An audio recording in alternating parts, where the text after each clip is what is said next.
Wednesdays are just terrible for me. Yeah, I appreciate that.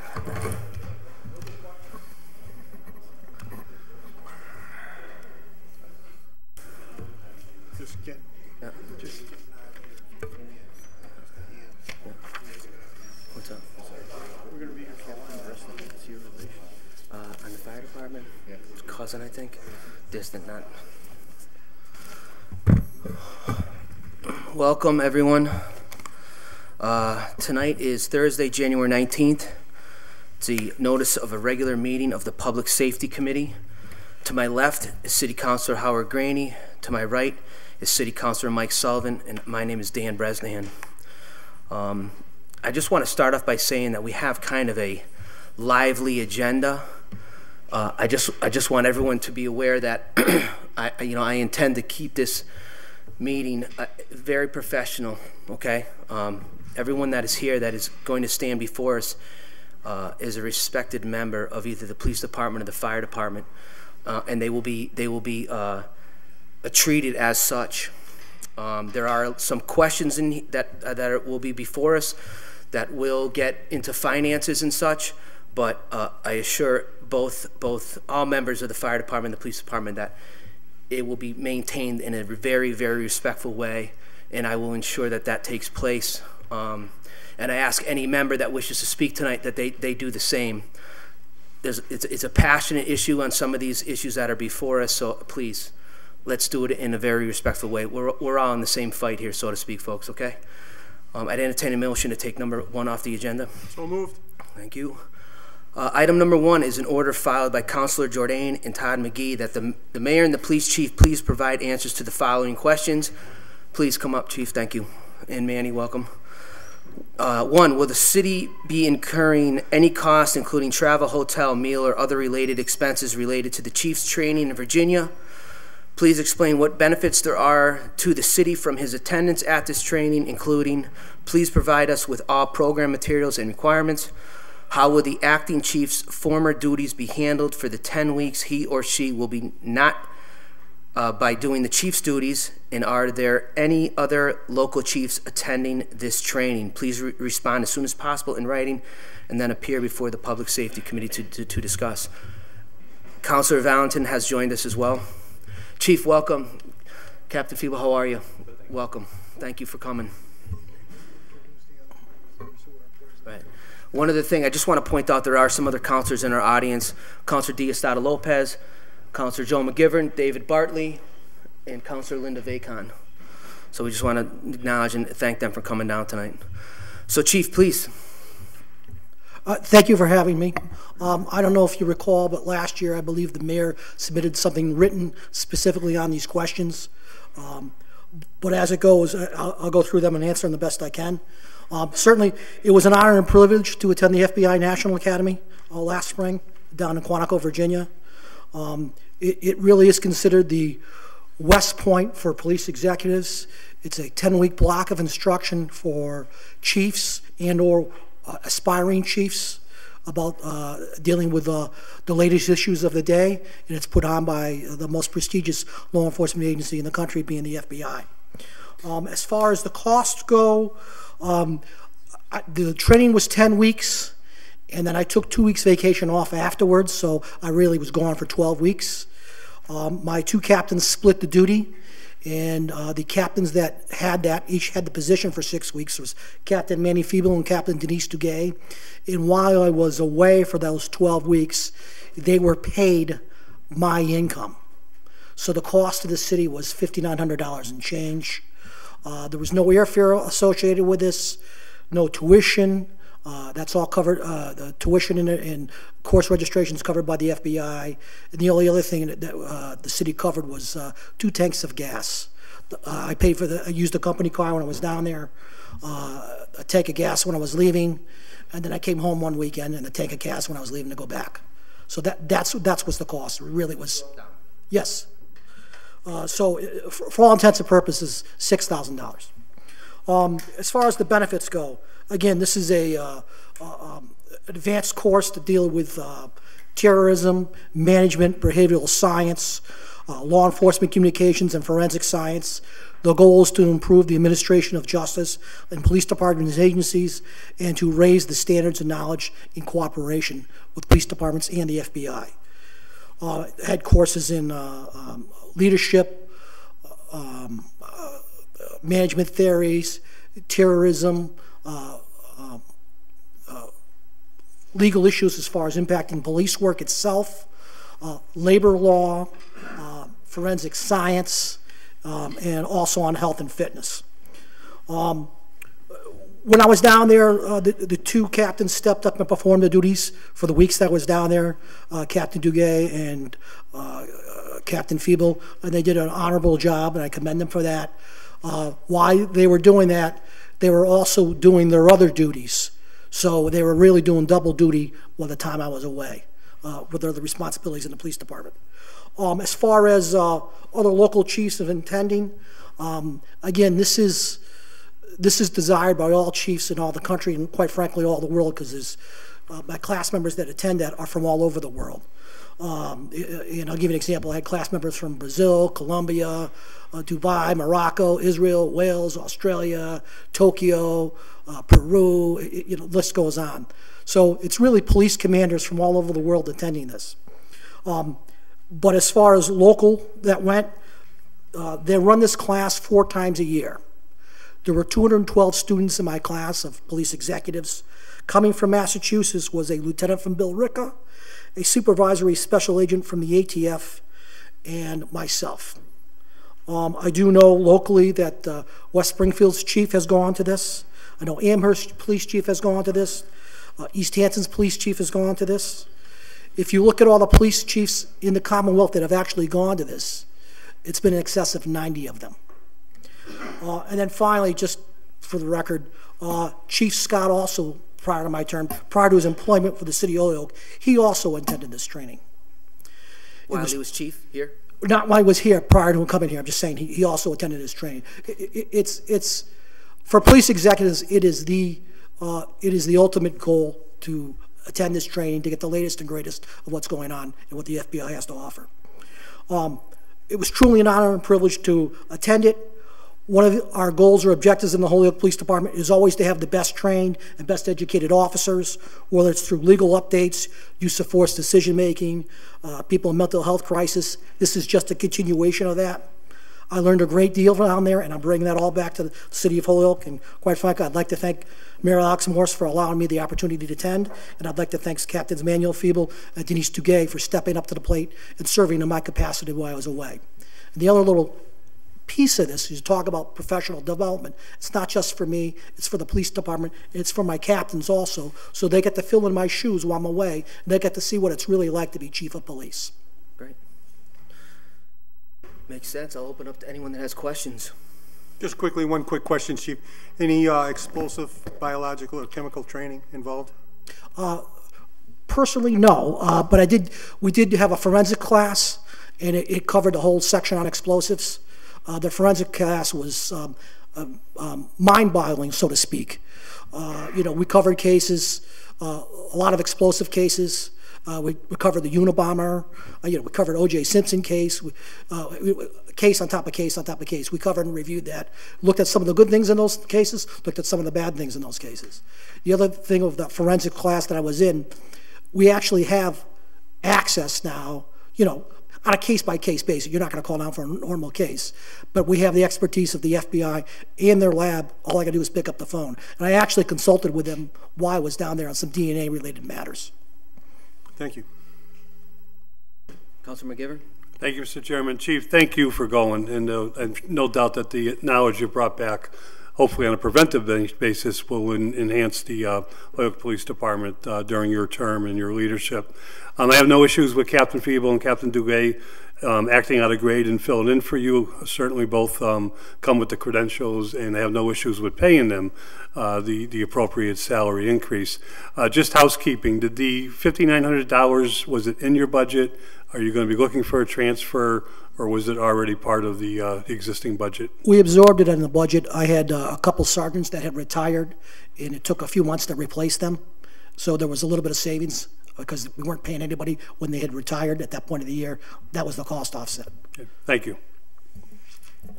Anybody else? Well, I concur with Councilor McGivern, Chief. Thanks for attending. I appreciate it. Looks like you lost a few pounds, so maybe that health and fitness worked for you, huh? So, thank you. Anyone else? All right. I make a motion that this order has been complied with. Second. So moved. All in favor? Aye. Accept the motion to take item 2 off the table. So moved. All in favor?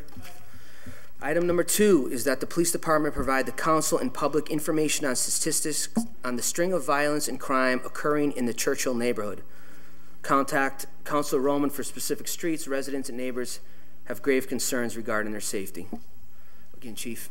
Okay, I did send Councilor Roman an email. We haven't connected on specific streets, so I ran the data for the entire Churchill neighborhood. In 2015, we had, I ran the categories of UCR, Uniform Crime Reports, Part 1 crimes. It's 8 categories. It's murder, sex assault, robbery, aggravated assault, burglary, theft, motor vehicle theft, and arson. In the year 2015, we had 297 Part 1 crimes. I'm assuming that Councilor Roman was referring to a peak period in 2016.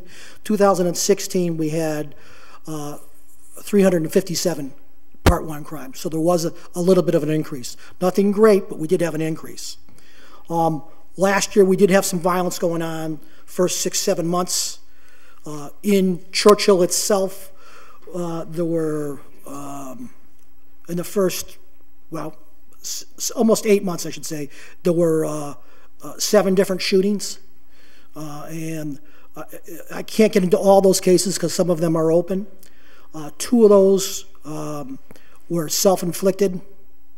One, we were able to make an arrest on the offender himself. Not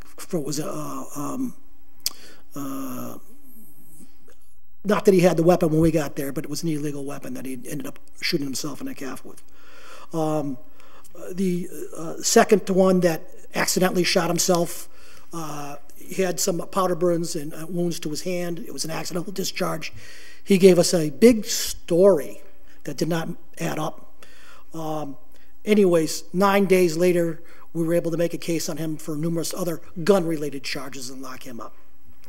Then there were, again, another 5 other shootings that had taken place in the city, in that area. Generally speaking, in most of these cases, the victims did not cooperate. Generally speaking, there was a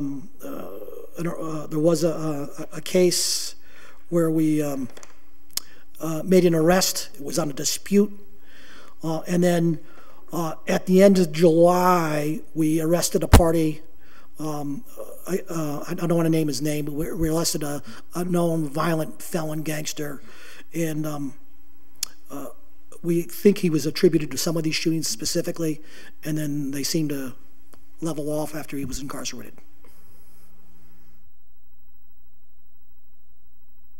Did Councilor Roman, any discussions take place on this order? No, so I sent him an emails and I got nothing back, so I don't know. The only other thing I can tell you is, you look at what's going on. We did have a slight uptick in some of the crimes.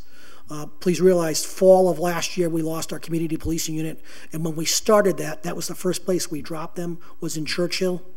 And I realize money's always a challenge.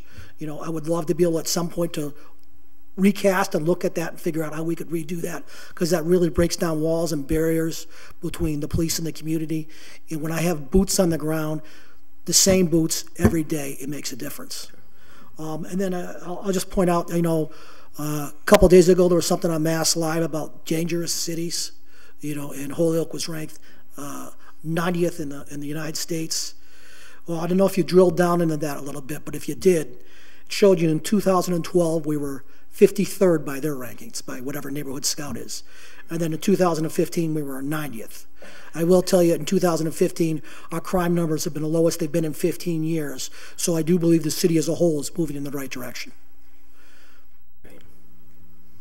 Questions, colleagues? Just a comment. Councilor Valentin? Thank you, Chief. And I had commented to Captain Febo that there seems to be some problems with the Holyoke Police Department emails. So I'm wondering if maybe that's part of what's going on, because usually Councilor Roman is pretty good about getting back to folks that email him rather quickly. And so that I just wanted to say that, but obviously that's, it's a bigger issue because I know for a fact we had a breaking and entering in Ward 4 last week, and I was trying to get some information to the police department from the residents, and it kept bouncing back. And so I tried sending it to Captain Febo, to you, to Captain Duguay, to Captain Pratt, and every single one of them bounced back. So whatever, something might be going on where, because, for us, most of our accounts are, Gmail or Yahoo, or, they're not through the Holyoke kind of .org server. So whatever you can do to take a look at that, because obviously that's a huge way of communication for us. And in this case, it was someone who, was the victim of the breaking and entering, and so she had some additional thoughts that she came up with after the officer left. So I wanted to forward those. Okay, I did trade, or tried to trade emails with another counselor who's not here tonight, and he had a Yahoo account. I guess at some point Yahoo was corrupted. Mine's Gmail. Okay, and in my home, Councilor it was Romans Gmail too. Right. But this particular counselor had a Yahoo account, and because of that, they blocked all Yahoo coming in to the police department for whatever happened. So mine and Councilor Romans, I know, are Gmail, but whatever you can do on your end, because obviously that's a huge communication break for us. If we're trying to get information directly from our constituents to your department, it would be important. I'll talk to my IT department, because I want to keep the dialogue going back and forth. In this age of data. We all live and die by email. It just, absolutely. So if you could look into that, that would be great. Thank you so much. Councilor McGivern? Chief, I know there's at least one community police substation in Churchill, and I know you have used a floating substation, so to speak, with the vehicle itself. Many of us believe in community policing, but we also know you're under a lot of budget constraints. Are you able to man the substation, or are you able to do any community policing within this neighborhood? No, the substations are not manned. As far as we do go after grant money, we use Shannon money. I use other money to fund our mobile community policing unit, and we are able to get that out significant time during the year. And I'm not sure, but I think, I think in this calendar year we're looking at probably somewhere in the neighborhood of 70 or 80 deployments of it. So in reality, that's 70 or 80 days. Missions, or when I call it mini missions, that it'll be out there. That's not 365 days, but those are days that we'll be out there. And then, of course, we also go after grant money, specifically traffic grant money. And I'm a big proponent of something called DDoCs, which is data-driven approaches to crime and traffic safety. And you try to overlay your traffic problems with your crime problems, and you kind of get double bang for the buck. So we look hard at that. So we're after traffic money. And then, of course, I'm always after like everybody else's CDBG funds to try to put officers out on a walking beat or on bicycle. That makes all the difference in the world. Thank you.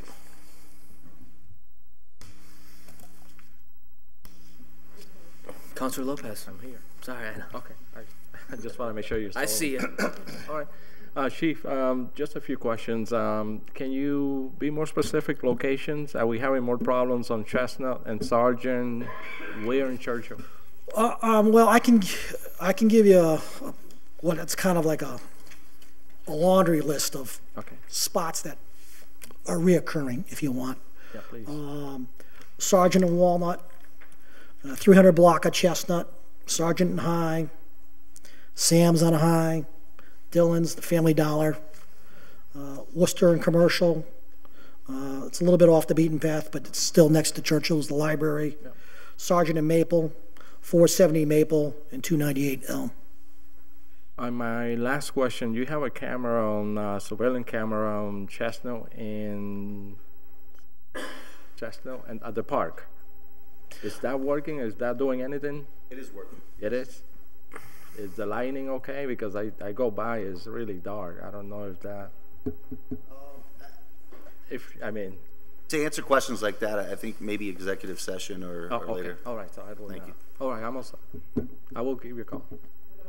No. I make a motion. I got it. Yeah, I'll make a motion that the order's complied with.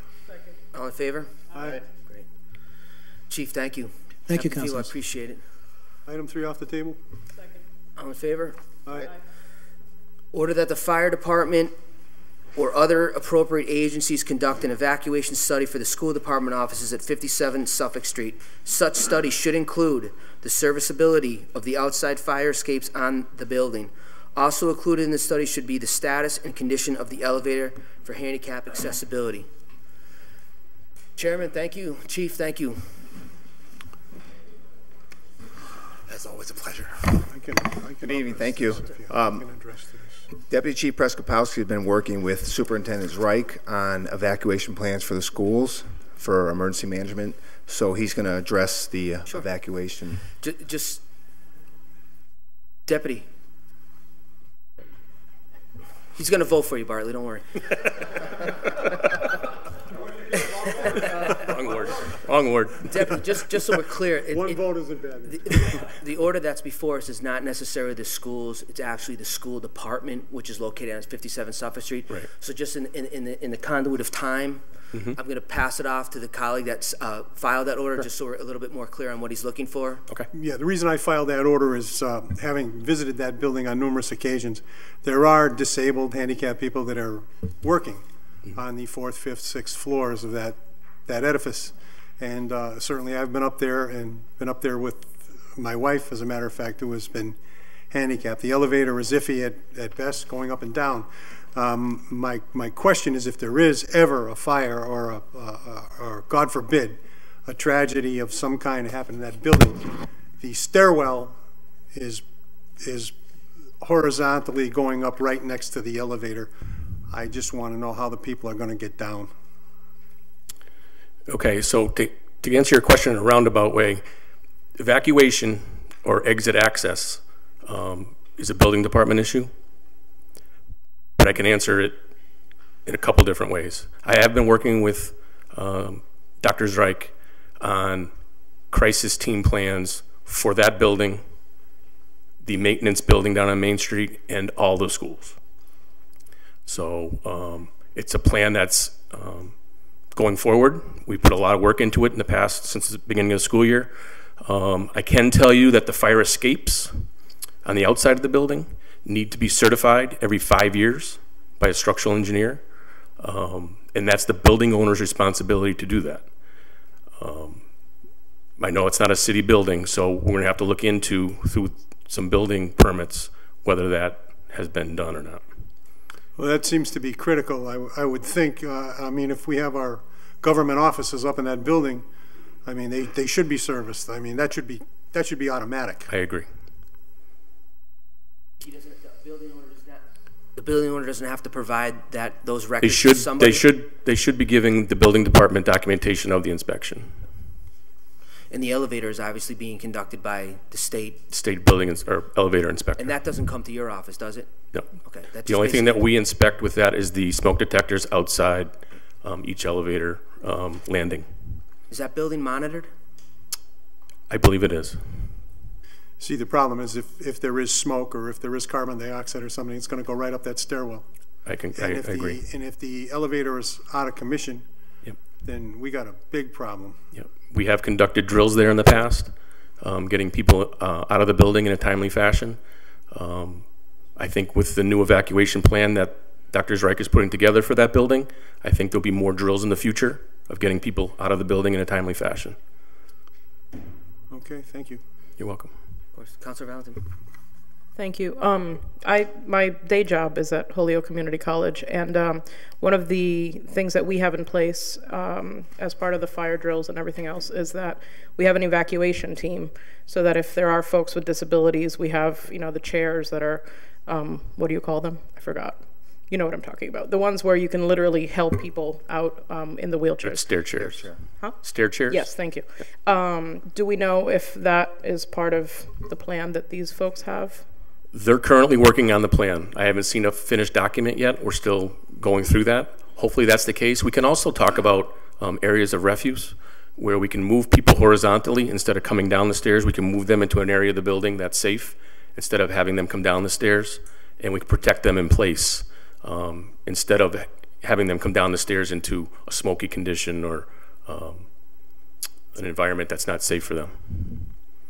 So those are things that we're working on. It's an ongoing process. When we started this project at the beginning of the school year, the plans were kind of haphazard throughout all the different buildings. What we're trying to do is make a plan that's consistent for all the school department buildings, and everybody's doing everything the same way. Thank you. Yeah. Colleagues, anyone?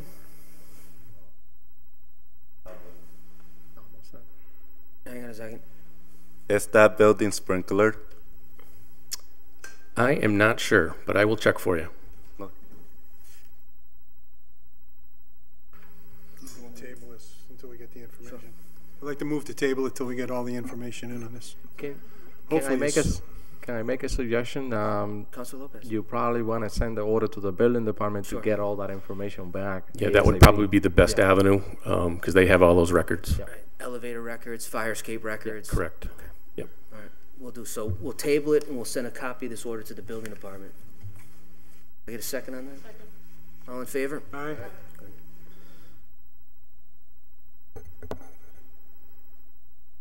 Accept the motion to take up item number 5, please. Number 4, I'm sorry. Second? All in favor? Item number 4, order that the City of Holyoke Fire Department take over as the emergency medical dispatch for the City of Holyoke. Councilor Breslingham, if I may, in the last order. Sure, please. The mayor just informed me that the city just did evaluation of that building, so they can forward that information on to you. Sure. Was that an engineer, Mr. Yeah, Mayor? it was a report on the elevator, the fire escapes. Right. As part of the school department conversations, one of the options is potentially to take 57 Suffolk Street. And so before we'd ever make a decision, we wanted to do a whole analysis of the building. And so we have a pretty comprehensive report that addresses almost all of the questions that were asked. And so we'll make sure that the council gets a copy of that. Great, thank you, Mr. Mayor. So, item number 4 is ordered that the City of Holyoke Fire Department take over as emergency medical dispatch for the city. Yes, sir. Welcome, Chief. Thank you. Thank you. Emergency medical dispatching is if somebody has a medical emergency, they call 911. The call goes to the PSAP, which is the police department. Currently, it goes there. Then it goes to AMR in Springfield. And then AMR in Springfield dispatches appropriate ambulances. And then, depending on what the call is, they contact the fire department and we send somebody out. If it's on a cell phone, it goes to the state police, then the PSAP, then AMR, then the fire department. So you see there's a big way around this. I know we had this discussion before in chambers.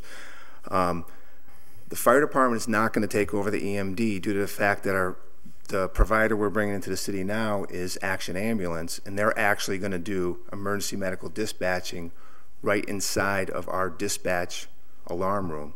So there'll be Action Ambulance dispatcher sitting next to a fire dispatcher. So when a medical call comes in, it'll go from the PSAP to the fire department, and then they'll EMD the call, and then we'll be able to dispatch the appropriate resources.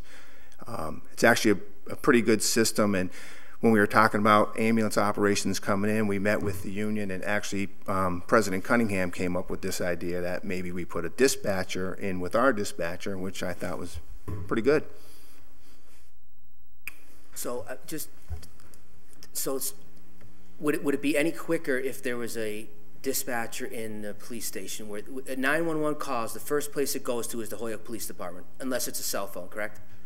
Correct. Now, would it expedite the call any faster if there was, I mean, if the AMR, I'm thinking, or whoever has the new contract, right. My apologies, if they were, I mean, so the call is going from the police station to the firehouse. Correct. Right. Now, if there was someone in the police department, it just seems that those few, I know it's not minutes, but 20 seconds, whatever the case may be, to calm the caller down, if that person was in the police department, would that make things quicker? That would be quicker. And so logically the next question would be, then why don't we do that? I think we had this discussion before in council chambers. It's contractual at this point. Dispatchers have their union, we have our union, so what basically has to happen is there has to be some type of central dispatch at some point, and that would actually streamline a lot of these calls and make it quicker.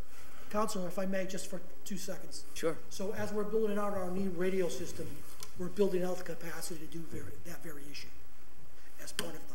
That very issue being that you're going to have... We're building out the capacity to take that on. Sorry. Yeah. Sorry, Chief, can you use the mic so Linda can hear you? Sorry, we're building... I'm just kidding, Linda. We're building out the capacity so we can go down that road. It doesn't mean it's happening tomorrow, but we're trying to, as we're building out the radio system, we're trying to forecast for the future, and that's part of it. Right, but I mean, we can build out everything, but I mean, again, if it's being stuck with, if it becomes a union issue. We have to have a sit down and a conversation with the unions. The unions, please don't take this the wrong way. The unions aren't throwing up any roadblocks or anything like that. No. But we have to have a sit down and have a conversation with them, because some of the unions that are involved, it's a change in working conditions.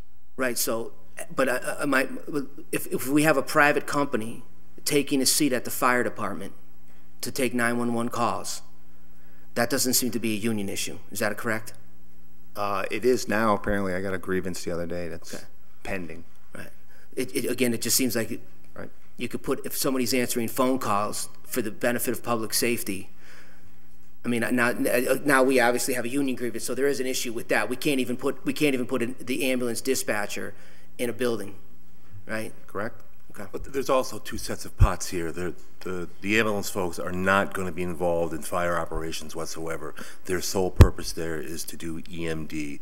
So if a call comes into our center and it's medical related, it'll go to the ambulance person for EMD specific instructions. If it's a fire related call, the fire department handles it. Councilor Sullivan? I'm a little lost here.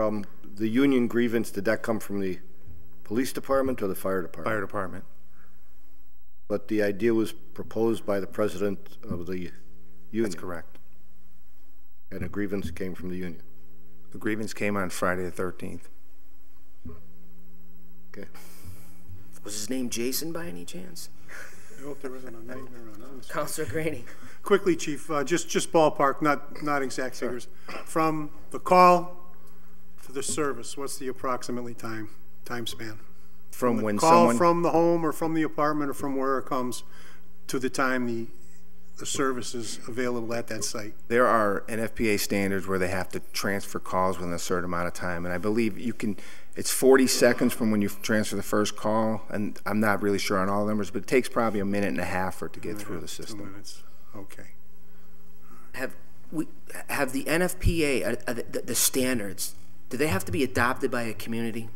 To be, I mean, we can refer to the NFPA standards. Right. I'm just wondering, I don't believe the city of Holyoke has adopted those standards. No, they have not. Right, so is that something that the commission does? Is that a good, I know this is kind of off the beaten path, but this discussion probably will be coming up. Yeah, I'm not sure. I mean, the NFPA standards, I mean, we can refer to them until we're blue in the face, but if they're not the standards that the city of Holyoke Fire Department's following, correct. I don't get the gist of why we refer to them. NFPA standards are typically recommended, and that you try to adhere to those standards the best you can. I'm not sure about communities adopting them. That's some legal ordinance stuff. But and there's also a whole different agency that handles EMD in the state, and they have requirements, and there's actually law written about what an EMD dispatcher, how they're certified, their training, their hours they take, and also the type of instructions they give, and I believe there's time limits involved. So there's a whole different agency. I believe that's under Public Safety, Executive Office, Public Safety. So it's a whole different agency other than the NFPA. So the ambulance services that has taken over this contract, how many communities will they be serving? City of Holyoke. Just Holyoke? Yeah. Correct. And how many ambulances will we have? The city of Holyoke will now have 3 dedicated 911 ambulances here in the city at all times. Our last provider, they had a number of 2 if available. Now we're going to for sure have 3, 2 ALS, 1 BLS within the city at all times. The beauty of this process now is that within our dispatch room, there'll be a screen and it'll show where all the ambulances are, especially the ones that are marked for us. We'll know exactly where they're at all times. If they have to leave, we'll see them leaving the city, but there'll be another ambulance coming in to back them up. So the beauty of this is now we actually can track where all this stuff is going, and it's right out of our own dispatch. So will they will be housed somewhere? The plan is to house one at headquarters at Station 3 and Station 5. And so the former station on South Street where AMR is, is there? I believe the ambulance provider may be taking that building over, and I know they're looking at another location. The plan is to set up a base here. They're going to have upwards of 10 to 15 ambulances in the city. I know, just as a heads up, I know there's going to be probably an order coming down because I don't believe the contract has actually been signed, sealed, and delivered, so to speak. Right, okay, all right, so we can certainly pick that up at a later date. We are still working on the agreement because it's between the city and Action Ambulance. They're supposed to take over on the 31st of January, so that's pretty close to being done. Right. Just also FYI, we have the new provider coming in, as well as I believe the Holyoke Medical Center coming into a fire commission meeting to do a presentation. Sure. Two different entities, the 911, but also another part of this, which is mobile integrated healthcare with the hospital. So that's something that the provider has worked out with the hospital. So they're coming into the commission, our next commission meeting in the end of the month, but I'm sure they would be more than happy to come in also to address this body and to give you the full presentation of what they're going to be contractually required to do here, and also what the hospital, I'm not going to speak for the hospital, of what their role in this new MIH, which is pre-hospital community paramedicine. I realize that we do get the minutes from the board meetings. Do we get the agendas for the fire department meetings? I believe you do. It's posted public. Yes. No, right, but I mean, we typically city council, we get the agendas. Yeah. Agendas come to us. Right. Yes. The fire department, I don't believe we get the agenda for the fire department. Is there something we can do this offline? But that might be something we should, because I know there's certainly some counselors that might want to attend to that. Oh yeah. To that board again. meeting. I think they would be more than happy to come and speak as well to this body. I'm not going to speak for Councilor Roman, but I'm satisfied that this has been complied with. Oh, Councilor McGivern, I'm sorry. Thank you, Mr. Chairman. Chief has mentioned there's some orders coming down, and as Chris said, we need to have a conversation about ambulance service, about the new ambulance provider. I hope it's a transitional thing, but I have 2 incidents where I will tell you the response time by the ambulance company was unacceptable, unacceptable. And I think you know what I'm talking about. And if that doesn't improve, then I think some answers are going to be demanded. But in respect to the order this evening, dispatch, I asked a question, and I hope this will come out when we look at the contract and talk to everyone, but is Holyoke Hospital, the Holyoke Medical Center, part of the discussion with the new provider? And will their dispatchers of this new provider be working with Holyoke Hospital, or will they be ignoring any transportation to Holyoke's own hospital? It's a 3-way collaboration between the city, Action Ambulance, and Holyoke Medical Center. Holyoke Medical Center is going to have their own separate contract with the ambulance provider. The city has their 911 contract with them, and it's like as I said, very collaborative. We've been working with Holyoke Medical Center, Carl, Cameron. Everything's going great, and for mobile integrated healthcare, this is a big step for the city. We'll be able to provide a much better EMS system and services within the city. And the key word here, Counselor, is integrated. So everybody that knows, and especially with City of Holyoke and its population, not just people that have insurance, but everybody is going to be inclusive in this program. So there's software involved. I'm not going to speak for the provider, but there's all different spokes and hubs for this that connect everybody and put everyone on the same page. So I can just tell you that the integration is cutting edge, and that's what we were looking for. And I believe we'll see. Again, it doesn't start till the 31st, but I think it's exciting. Well, I appreciate what I'm hearing, but it needs to be backed up by this provider, because our citizens deserve nothing less than first response and a choice of where they want to go. Totally agree. Correct. And also, I mean, this brings up the questions of the tactical vehicles. I mean, this is a whole nother avenue, but that we got the tactical vehicles that, and the gas that, they're dispensing. And my bone to pick has always been having a private company dispense Holyoke Fire Department vehicles. Right. I mean, I think that the Holyoke Fire Department should be in control of where their vehicles go. And whether this contract is great, it's in the best avenue. I mean, we've had multiple fire chiefs come up with ambulance plans.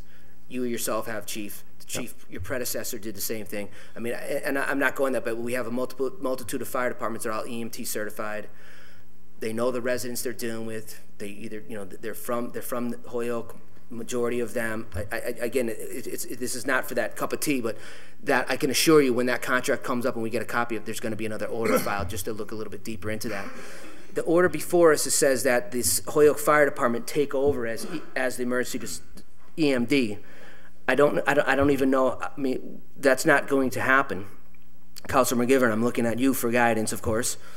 So I mean, how can we say this order is complied with? I think if you wish, Mr. Chairman, the committee can say it's complied with, that you received the answer that it's not going to happen immediately, not under the present terms and contract.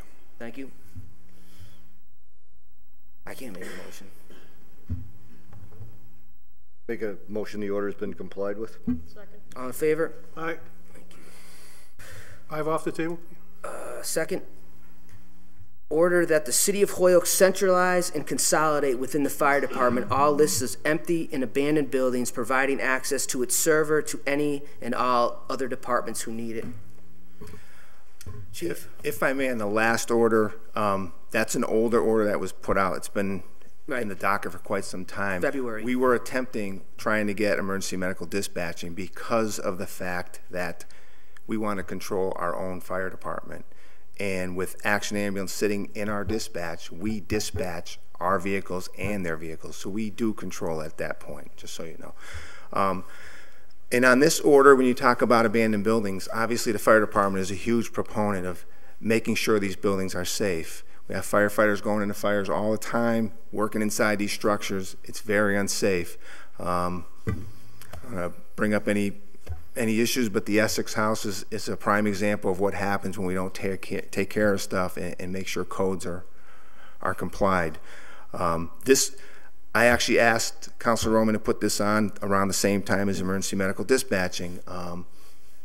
We have a new software program in the fire department at that time where we actually can track all these buildings. So we put all the buildings in from the Board of Health. We were collecting as much data as we could, and as the progress continued, the building department, who is ultimately responsible for going through and doing all this stuff, Damian Cody took the lead on this and began a problem property group. Within that group, they look at all these structures and they look at any other buildings that may be part of community development, and they either look at ways to repair them, to demolish them, to sell them, or anything they can do to get the city revitalized.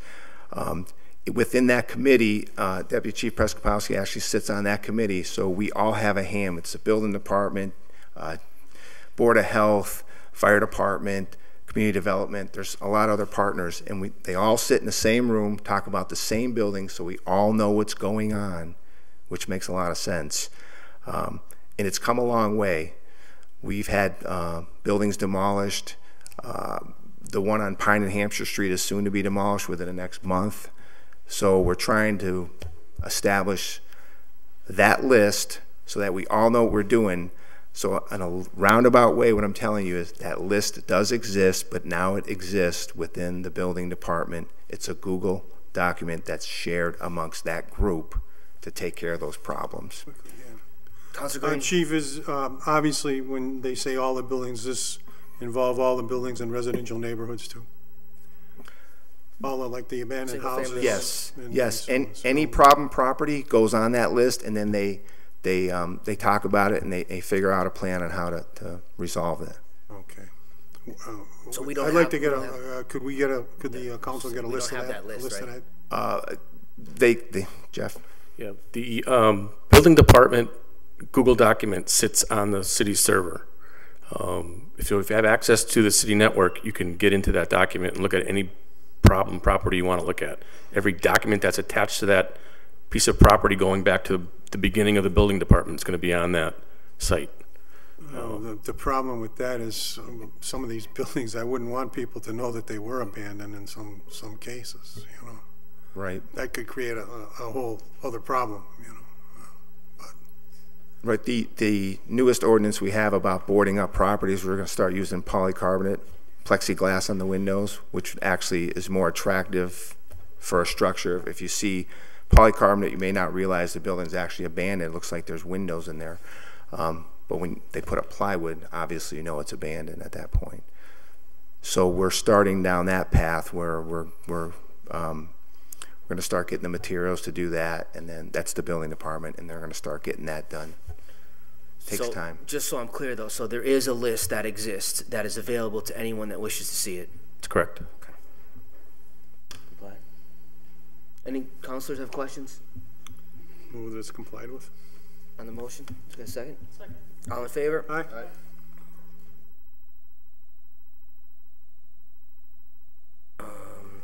Take a motion to take item 6 off the table. So moved. Councilor Sullivan, order that the Board of Fire Commissioners meet with the City Council to discuss the ongoing problems with the traffic signals. And I just want to recognize that we have 2 commissioners in the audience, Commissioner Garcia and Commissioner Hopewell. Thank you for coming, both of you. Thank you. I think I've appeared before the full council and public safety about the lights, ongoing issue. Mr. Warren and Mr. O'Connor work diligently every day to try to keep our system up and running. The last time we were here, we brought in some of the infrastructure that's 40, 50 years old that we're trying to keep together with gum and different other strategies and getting very, very old parts fixed piecemeal. It's a broken system. And there was some hope that the government, both the state and the feds, were going to come in and help us with, I believe, Maple and High, but I'm told that that's being delayed till 2020. So that is taking a back seat. So clearly, I think this problem is going to be centered on your desk and your body and the city, because it doesn't seem like there's going to be a fix from another agency to come in to help us. So it's complicated, it's expensive, and I know that the chief works quite well with the alarm division. It's a daily struggle, and you and your constituents see it every day, that we have lights out that blink, sometimes for extended period of times, but we do the best we can to keep this dilapidated system functioning. And maybe the chief can add more about the... Councilor Graney? Yeah, just quickly, Commissioner Hopewell. Some months ago, we had members of the Fire Alarm Division in and made a very comprehensive presentation to us. They identified 10, I believe it was, intersections in the city that were critical, and we asked at that time for possibly seeking funding from the mayor's office to upgrade those lights. I think it was $100,000 a piece per light to $1 million. That's correct. So could we get an update on that, if there's a possibility of getting finances for those 10 intersections? That was part of the $20 million bond package. I understand, so yeah. Once that's approved, we'll get right on it. Okay.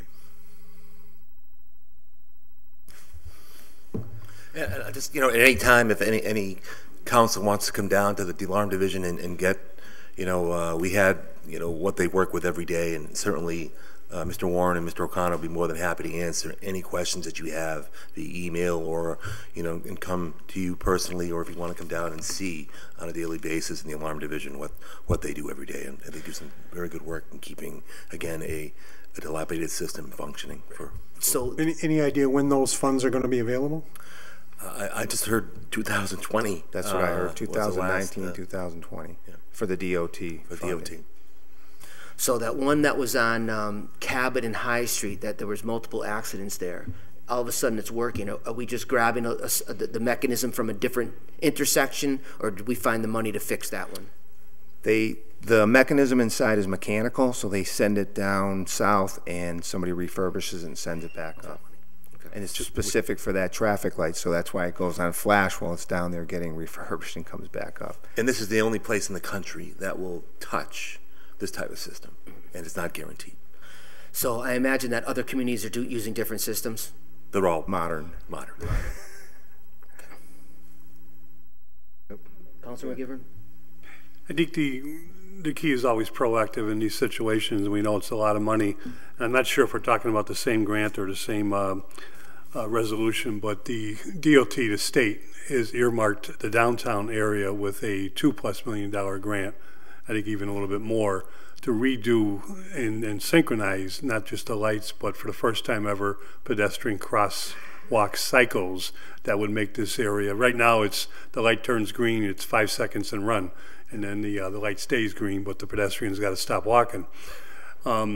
It's in a design phase, and I think most of us understand a design phase is a nice way for the state to say, 2 years. In 2 years comes, it's 2 more years.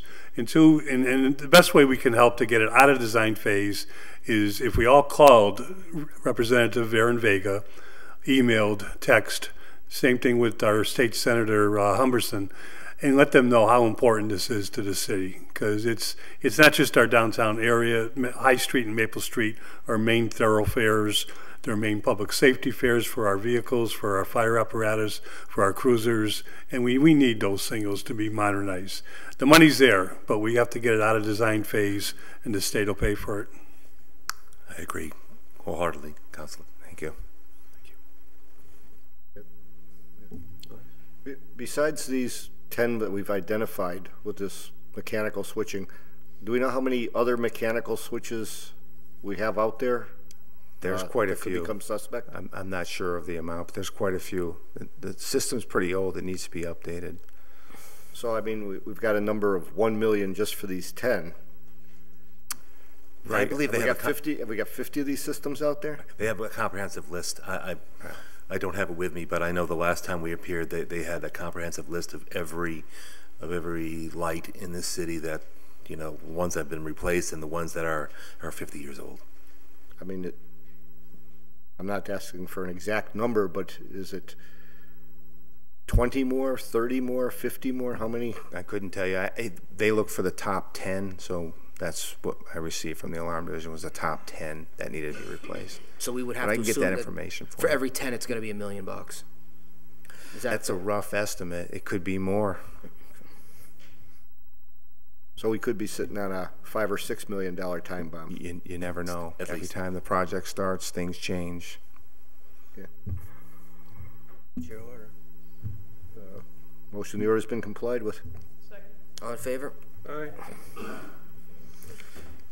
Accept an order to take item 7 off the table. So moved. So if we have to change seats or if some people need to come up, please feel free. And if we need to suspend the rules to allow anyone that wishes to speak on this next order, that we will do that. I just want to remind everybody again, this is an emotional issue. We want to be sure that everyone speaks with respect. We're not going to allow anybody to kind of disrespect anybody in this chambers, please. So just follow those rules for me. Thank you. 1 minute, 2 minutes. And we're certainly going to, if people wish to speak and the committee decides to suspend the rules and allow people to speak, there will be a time limit on it. We don't want anyone pontificating on their philosophies on brownouts. We all get what's going on here. We've been following it. We've been in this game, many of us, for years, so we're familiar with what the issues are. The order before us now is that the mayor adequately fund the fire department to keep all apparatus in service and in operation. This includes the 5 engine companies and the 2 ladder companies, 24 hours a day, 7 days a week, 365 days a year. This order was filed by myself. So, Chief, we'll begin with you, and just have some thoughts. Again, if anyone wishes to come before us that wishes to speak, if they're not the mayor, then we're going to have to suspend the rules. If they are the mayor, or the chief of the fire department, or the fire police rather, another commissioner from the fire department, this is all your world, so you guys have the floor. Should we invite the mayor in, too? And I mean, that's my invitation to anyone that's in this, either commissioners or mayor. That's my invitation. Take it if you will. I'm just going to say, leading off, I've been a commissioner now for 6 years, and I've had the opportunity to work with Chief Pond and his command staff and the brave men and women of Holyoke Fire Department, and I'm each and every time that I go to witness a fire scene, and I'm just continually impressed. And in working with the chief, I have the utmost faith in his skill, his management style, his commitment to this department. I've seen him, and I've been working in the city for many years on the EMS side, and I've seen the chief when he was a firefighter, lieutenant, and I know he takes his job extremely seriously. And I have the utmost faith in him, as well as my commissioner, and I trust his judgment, I trust his leadership, and I just want you to know that working with him has been an absolute pleasure, and hopefully we continue that, and we do what's best for the city, no politics aside, and we deal with the facts, and I just want you to know that we take this very seriously. Commissioner Garcia and I, and we look at this very carefully. We certainly look at our budget very carefully, and we work within our budget to do what we have to do to give the citizens the best possible coverage they can get for the money that we're allotted. So that's all I have to say in support of my fire chief. Then let's jump into this. So who gave the order to brown out engine 2? That would be my order. That's based on budgetary constraints. Right. Now, is that an order to shut down an engine? Is that a commissioner's decision, or is that the chief's decision? That's my decision. Okay. Now, did the commissioners have any input on that particular engine? They have the same input as I did. Nobody wants to shut down a piece of apparatus. So, I will tell you, there's not a fire chief in the country that wouldn't like to have more resources, especially during the event like we had on January 1st. I think part of the problem here is that when you're in front of the media and you have a lot of things going on, things get taken out of context. I fully support the firefighters in this fire department, and I have since I've been chief since 2011. Since I've been here, we've got almost $3 million just for staffing from the federal government through grants. We don't have to put in for those grants. What happens then? Where are we at then if we don't have that money, right? So to say that I don't support the firefighters is just ludicrous. What I do have here is I have a layout because I want to defend the fact that the fire department, Engine 1 and Truck 1's, their response was outstanding. They got down there in less than 4 minutes. That's a great response.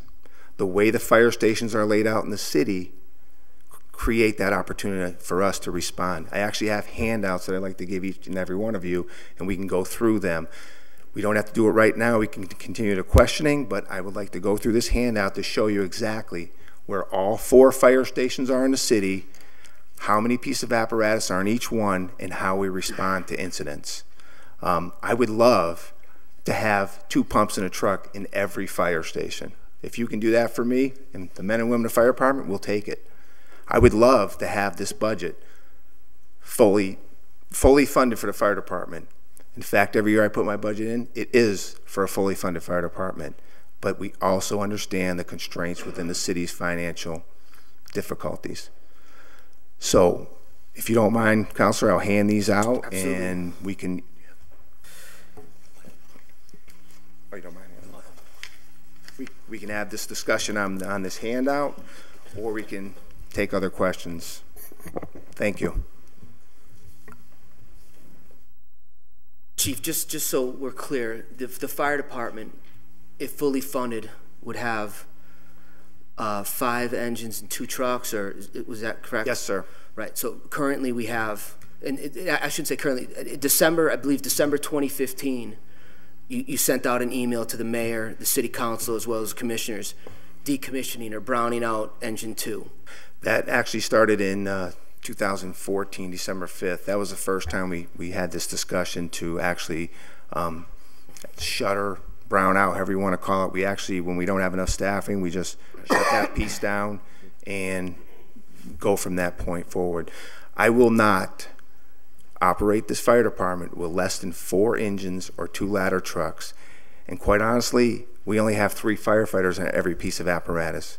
We should have 4. Now, that 4, I mean, the 3 is 3 and an officer. 3 firefighters, 1 officer, 2 firefighters. Right, so what you're running is you're running 2 firefighters and an officer per apparatus. Correct. All right. When we had these discussions in City Council, that was my point. When I talked about bare bones, that's bare bones. 4 pumps, 2 trucks, 3 people on each, end of story. And what is the NFPA standards that we refer to? What are they suggesting that we have? We have 4 firefighters on an engine and 5 on a ladder truck. Now, again, is that 3 firefighters and an officer, or is that 4 firefighters and an officer? 3 firefighters and an officer on the engine, 4 and 1 on a ladder truck. I mean, just so, engine 2 was picked because, I mean, or a couple questions, and you can answer them, in tandem here. Engine 2 was picked to be browned out. Why was that engine picked? And why was there any discussions with the board about rotating a piece to not have one particular engine browned out the entire time that there was not the resources to fund it? Actually, in the handout, I can explain exactly why engine 2 was selected to be browned out as opposed to any one. As I said, I'm not going to shut a station down. So if I shut down engine 5 or engine 6, I would have to shut that station down, and I lose coverage in that area. But it's in the handout. We can go through this. I tried to keep it in layman's terms because I know the fire has all these different acronyms. So a quick overview. I'll give you a summary of the apparatus, the 5-year historical view of fires, the importance of station coverage, and details of coverage. I actually went through and put in exactly what an engine is. An engine carries water. An engine pumps water. And off to the left, you'll see just a brief overview of what the engine does. We have engine 1, engine 2, engine 3, and engine 6. And 4 and 5 are? Engine 4 is reserve, and engine 5 is actually a quint. Now, engine 4, was that one that was browned out or blacked out years ago? Years ago, 90, yes. Whatever it was? That was way before me. Yeah, it's down in the flats. Yep. This is not blame. This is not a blame game. But so no. Engine 5 is on, or engine 4. I'm sorry, is on reserve. We have an engine 4 and an engine 8. They're the reserve pieces for us. And 5 is just a bad luck number.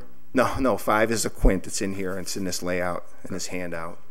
So I just want to go through real quick. We have the aerial ladder. That's truck 1, and that would be page 4. Page 5 is the aerial platform. That's truck 2. Truck 1 is at headquarters. Truck 2 is at station 3. Engine 5 is a quint. Basically, it's a combination of a ladder truck and a pump. That is at station 5, Whiting Farms Road. So once you get through all the apparatus that are on there, you'll see that I put a heat map up. What this is all fires within the city of Holyoke over the last 5 years. Obviously, the red is the higher instances of the fires, and the green is the lower instances. So you can see there's a concentrated area down in this area from Route 5 down.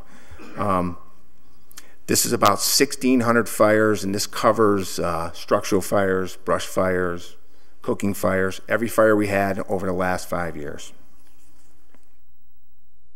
And please, as I'm going along, if I'm too quick or you have a question, please feel free to ask. So the next page, page 8, basically shows all the coverage that we have within the city limits. The red circles encompass fire stations and their 1.5 mile radius of fire suppression service areas for that station. The black circles are 2.5 mile circles for truck coverage within those areas, and they encompass the station that they're in. And as we go further, I'll show you what stations they're in.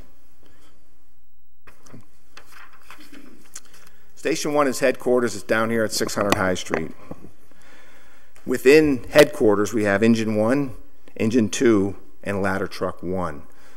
So there's 2 pumps in headquarters and 1 ladder truck. And if you look on the map, you can see the area that Station 1 covers. That's the headquarters area, and that red circle that's darkened, that's their coverage area. That's their first due-in territory.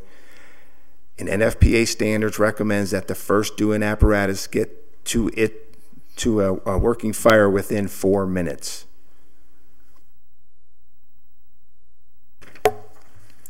Station number 3 is on page 10, and within that station you have engine 3 and truck 2. And you can see that coverage area right there and how the overlap is from those stations right there. You have headquarters and Station 5 actually overlapping within that area. Page 11, Station 5 on Whiting Farms Road. In that station, you have the Quint. That's the combination pumper and ladder truck.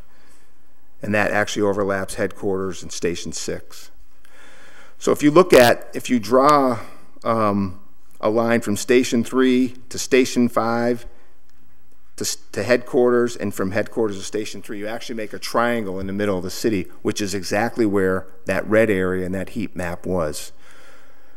I did not lay out these stations, but whoever did a pretty good job putting them where they're at.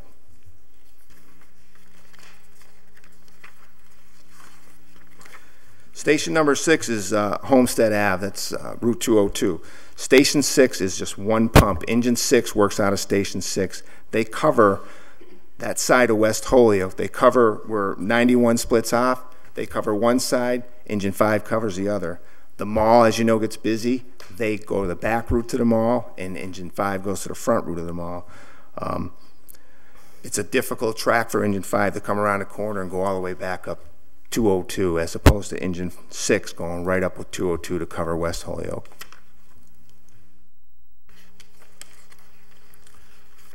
So I put an appendix on here too that frequently asked questions for brownouts. I won't go through all this. This was all put out when we first began the brownout process, so that people could understand the concept and why we were doing it.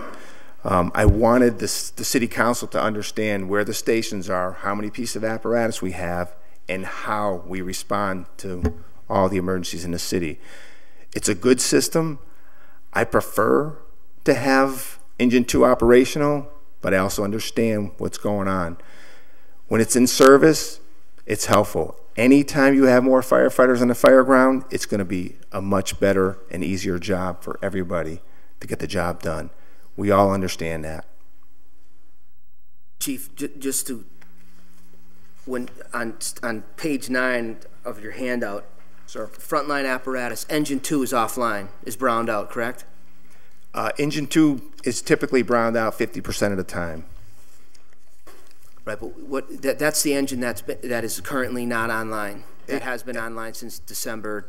It is online when we have enough staffing to staff it. Right. That's why it's still in service. If we have the 3 people to put on there, right, then we staff that piece of apparatus. So when the budget comes through and there's, I mean, I'm assuming the 88 firefighters that are requested pretty much since I can remember for fire department. Those 88 are based upon the 7 apparatus up and running, fully staffed. Correct. So when they're cut as they were this current budget, when they went from 88 to 78, was there a discussion that you held that discussed the fact that if you cut 10 of my guys, or I mean they weren't even filled positions, so if you cut 10 firefighters that I'm requesting financially, that there's a potential of a brownout to take place? I mean, we've had this discussion for the last 3 years, and it's well known that obviously if there's not enough firefighters to staff the apparatus, there's going to be a brownout. So how many firefighters do we currently have that are not IOD, that are not retired, that are not anything, that are working for us currently? There's 72 firefighters that we have. There are 22 lieutenants, 9 captains, and 6 deputy chiefs. I'll start at the top. 6 deputy chiefs, 9 captains, 22 lieutenants, and 72 firefighters. The budget that went through, Chief, and this is just to clarify facts. This is not to correct you. What was proposed by the mayor and what was approved by the city council was 21 lieutenants. You say what you requested was 22. So, are there 22 lieutenants, or is there 21? There's 22. We made a lieutenant so that we have somebody to operate when Engine 2 is in operation. So someone got promoted. Got promoted, correct. And that was a discussion with the mayor, so we could ensure that we have an officer for that piece of apparatus during that shift. Now, we talked about the response time in general. This is not about what the recent occurrences, but is there an NFPA for how many firefighters are supposed to be on scene within those 4 minutes? I know, like, the NFPA says 4 minutes is what the standard is. What do they recommend as firefighters on scene within those 4 minutes? And is there a difference between them being on scene to a single family home? Is there a 3-family home? Is there a 30-unit building? There's a whole big layout of how many you should have at each scene. You got low, medium, and high hazard buildings. And that determines the size of your response. When we respond with 2 pumps in a truck to all of our calls, that's for a low hazard. But as you're responding, if you need additional resources, you call back to dispatch and they'll send them to you. That's how you operate, because otherwise they need 2 pumps in a truck at every station. Like, I'll take it. But so you have to have a scalar attempt when you go down there that you can call in more resources. I believe the largest one is going to be 4 pumps, 2 trucks, but I would have to check my numbers on that. And obviously there's 4 on the pumps, 5 on the truck. There's all kinds of other stuff. I know we had this discussion about the deputy's aide, AKA the driver. The deputy's aide is a huge part of incident command. And you all heard the tapes. If that deputy would have had an aide that day, it would have helped him down there to organize the situation. It's basically your aide to help you get things done. So that's part of NFPA, and there's a lot of people that are running around a fireground. It's right. So math wasn't my best subject, but theoretically, there should be 30 firefighters per shift. I mean, I'm thinking if there's 7 trucks, we got 3 firefighters and an officer. So that's 28. We got a deputy's 29, a deputy is 30. Right on.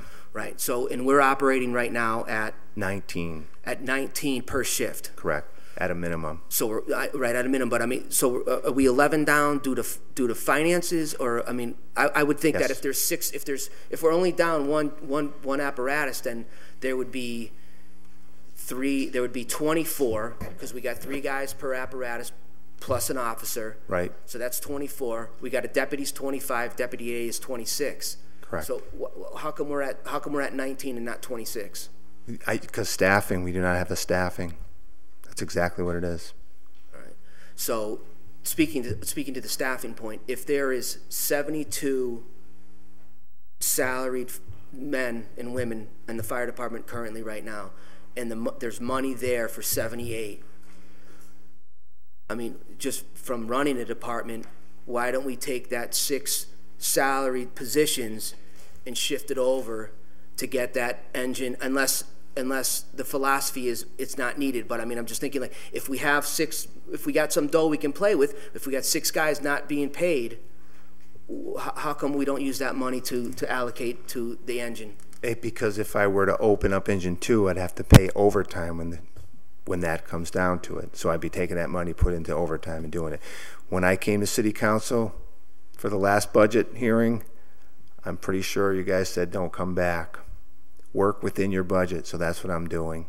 So right now, as of January 19th, do you know what we have in overtime? We are actually halfway. We got $350 in our budget, and we have $175,000 left. So in the fiscal year ends June 30th. Correct. There was on, and I don't mean to hold the floor, so if anybody wants to interrupt, please. But all right, okay. Chief, there was a transfer in the amount of 218 and some change from the salary line item of the fire department. Where did that funding go? It was a transfer. I don't have the exact. I have what it was. Public record, obviously, but I mean, from the firefighters line item, there's $3,900,000 and change to pay the fire department. There's $218,000 withdrawn out of that line item, which I would have to assume was one of the 6 firefighters that are not currently on call. Where did that money go? Was that December? Either way, it's contractual buybacks. Contractual buybacks for vacation and sick time? Correct. So the money that was allocated in those contractual buybacks for money and sick time, which was $250 for sick and $150 for vacation, so that's $400,000, and then this would add up to be $618,000 for vacation and contractual buybacks. Correct. Now, I mean, theoretically, I mean, if the city's obligated per contract to buy back someone's vacation time or sick time, the city council would have to allocate that money from free cash, or God forbid it would be the stabilization fund. I mean, if you had come to us, we would have to given it to you because it's contractual.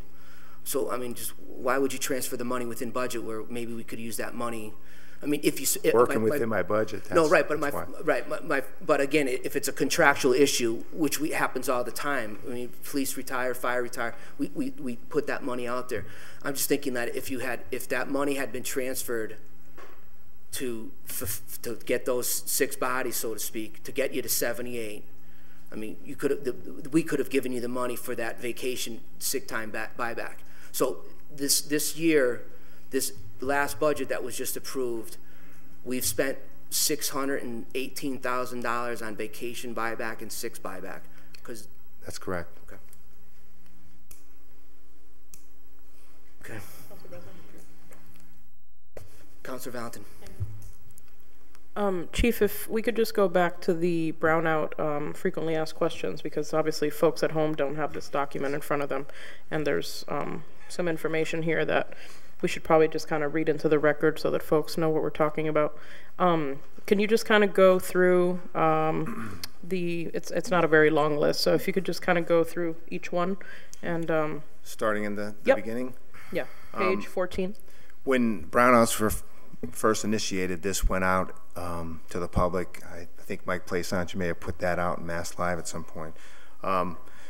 So their frequently asked questions is, what is a brownout? A brownout is a commonly used phrase in the fire service. A brownout is when you temporarily take an engine or ladder company out of service and redistribute the staff to fill in personnel gaps in other companies. When we run short on staffing, if we don't have 3 people for engine 2, if we're down to 2 people, they get moved from there and they'll jump on a TAC vehicle, or we'll put them on engine 1, truck 1, however the deputy chief decides they want to operate that day. When we get down to the minimum 19, that's when we hire overtime to make sure we keep a minimum of 19. How is the reduction in overtime achieved? Currently, when personnel are needed to maintain the minimum staffing of 19 firefighters per shift, those shortages are filled with overtime personnel. Using brownouts will allow the department to redistribute its personnel and limit overtime to achieve a savings in overtime. When a company goes out of service, brownout, that piece of equipment is no longer used for that shift. The personnel, 3 firefighters from that engine company or ladder company, which I have not browned out a ladder company, but that's just to give people an overview, are redistributed to other in-service companies which require staffing due to vacation, personal union days, IOD, etc., whatever days are off. Questions? Next one is, who will respond when a company is browned out, and what will happen to response times? A surrounding engine or ladder company that is currently staffed with a minimum of 3 firefighters will respond to the emergency. And I also put in here that there's an important note on NFPA 1710. The recommended staffing for an engine company is 4 firefighters and 5 firefighters for a truck company. NFPA 1710 also recommends that fire suppression resources shall be deployed to provide for the arrival of an engine company within 240 seconds. That's 4 minutes. So when I showed you the maps before, that 1.5-mile radius is insurance services office. They determine the space where you go and they comply with NFPA 1710. That area, we try to get to calls within 4 minutes within their service areas. An engine company. And just to follow up on the who will respond when a company is browned out and what will happen to response times, can you comment a little bit about the response from surrounding communities and how often or not that happens for the public, so that they're aware of what the frequency of that would be? Sure, it goes in cycles. Sometimes we're in Chicopee or East Hampton more than they come over here. It's a reciprocal agreement between surrounding communities. Whenever they have a fire, we'll send them assistance, whatever they ask for, if we can send it over there. Whenever we need help, they send us assistance. When it's reciprocal this way, they pay for their people when they come here, and we pay for our people when they send them to the other communities. I would say we probably 9-10 times a year. It's pretty even back and forth.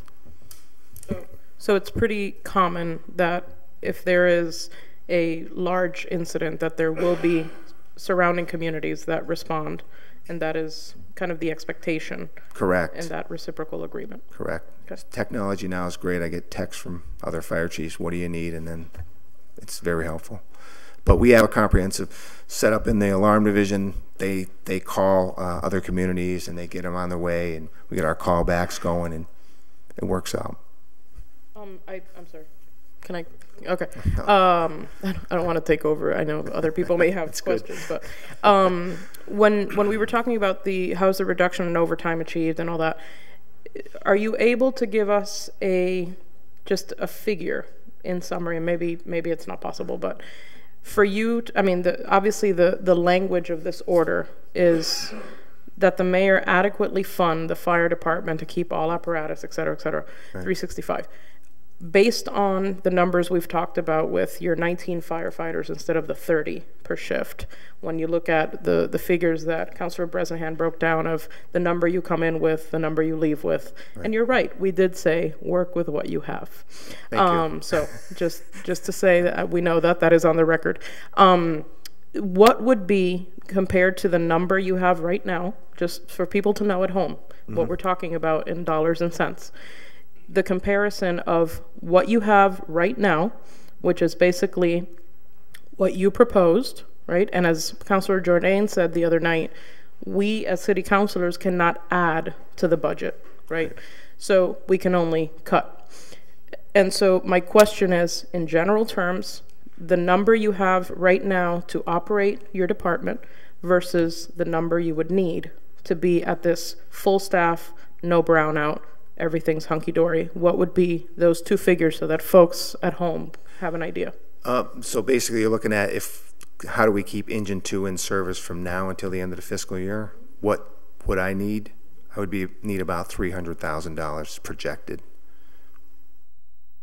And that is only from now till June 30th? Correct. Thank you. Through the budget process, the mayor and I will sit down and look through it. You can keep going on the list.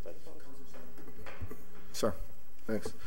So, Chief, I'm looking at the budget we have, and Dan had mentioned we were combining vacation buyback and sick leave buyback, but we have them down here as two different numbers.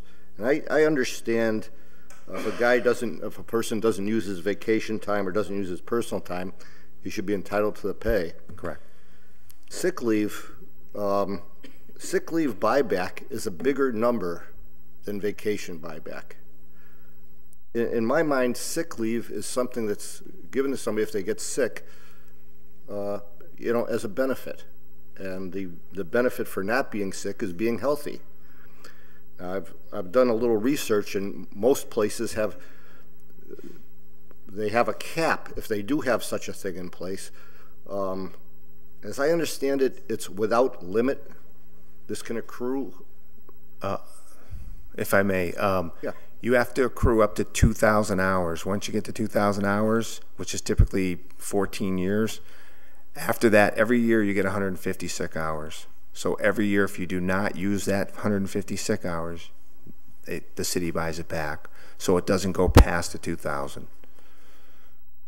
Okay, so when a guy goes to retire, he could have accrued 2,000 hours. Yes, 2,000 hours, and I believe you only get paid for half of that when you leave. It's 50%. It's 50%. Yes, okay. It's not 100%. Because I'm looking at the numbers so far expended this year on sick leave buyback is $247,000, and we're only 7 months into the year. Well, I've been saying that there's really not a sick leave problem in the fire department, and that proves it right there that people are accumulating their time and then they're selling it back. So that's why that number is going to increase. And does this also increase on the burden for pension liability also? I don't believe, you would have to talk to the retirement board, but I don't believe this is part of their pension. This is just a buyback, but you would have to confirm that with the retirement board.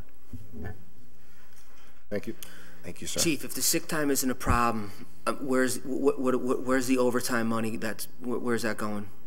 Throughout the years, the city, and this is way before us, the city in lieu of raises would give more time off, and they've earned their time off through contract negotiations. And it's actually down to the point now where, you know, it has to go one way or another. Through contract negotiations, we could try to get some of that time off back for a monetary number, or we just continue down this path. But that's all contractual stuff. So if we have, I'll pass it on in a second. If we have $175,000 in overtime, and the six guys that are not currently working, their salaries are, that's not there anymore, is it? That's not there. It was used for buybacks. Okay. So would it be, if it's $300,000 to have Engine 2 online all the time, and again, the whole basis of this, Chief, is to get you, I mean, if my thought process is that if you ask for 88 firefighters, I mean, I'm assuming that number was not pulled out of the air. It's been 88 for years. Correct. I'm assuming that the city of Holyoke needs 88 firefighters.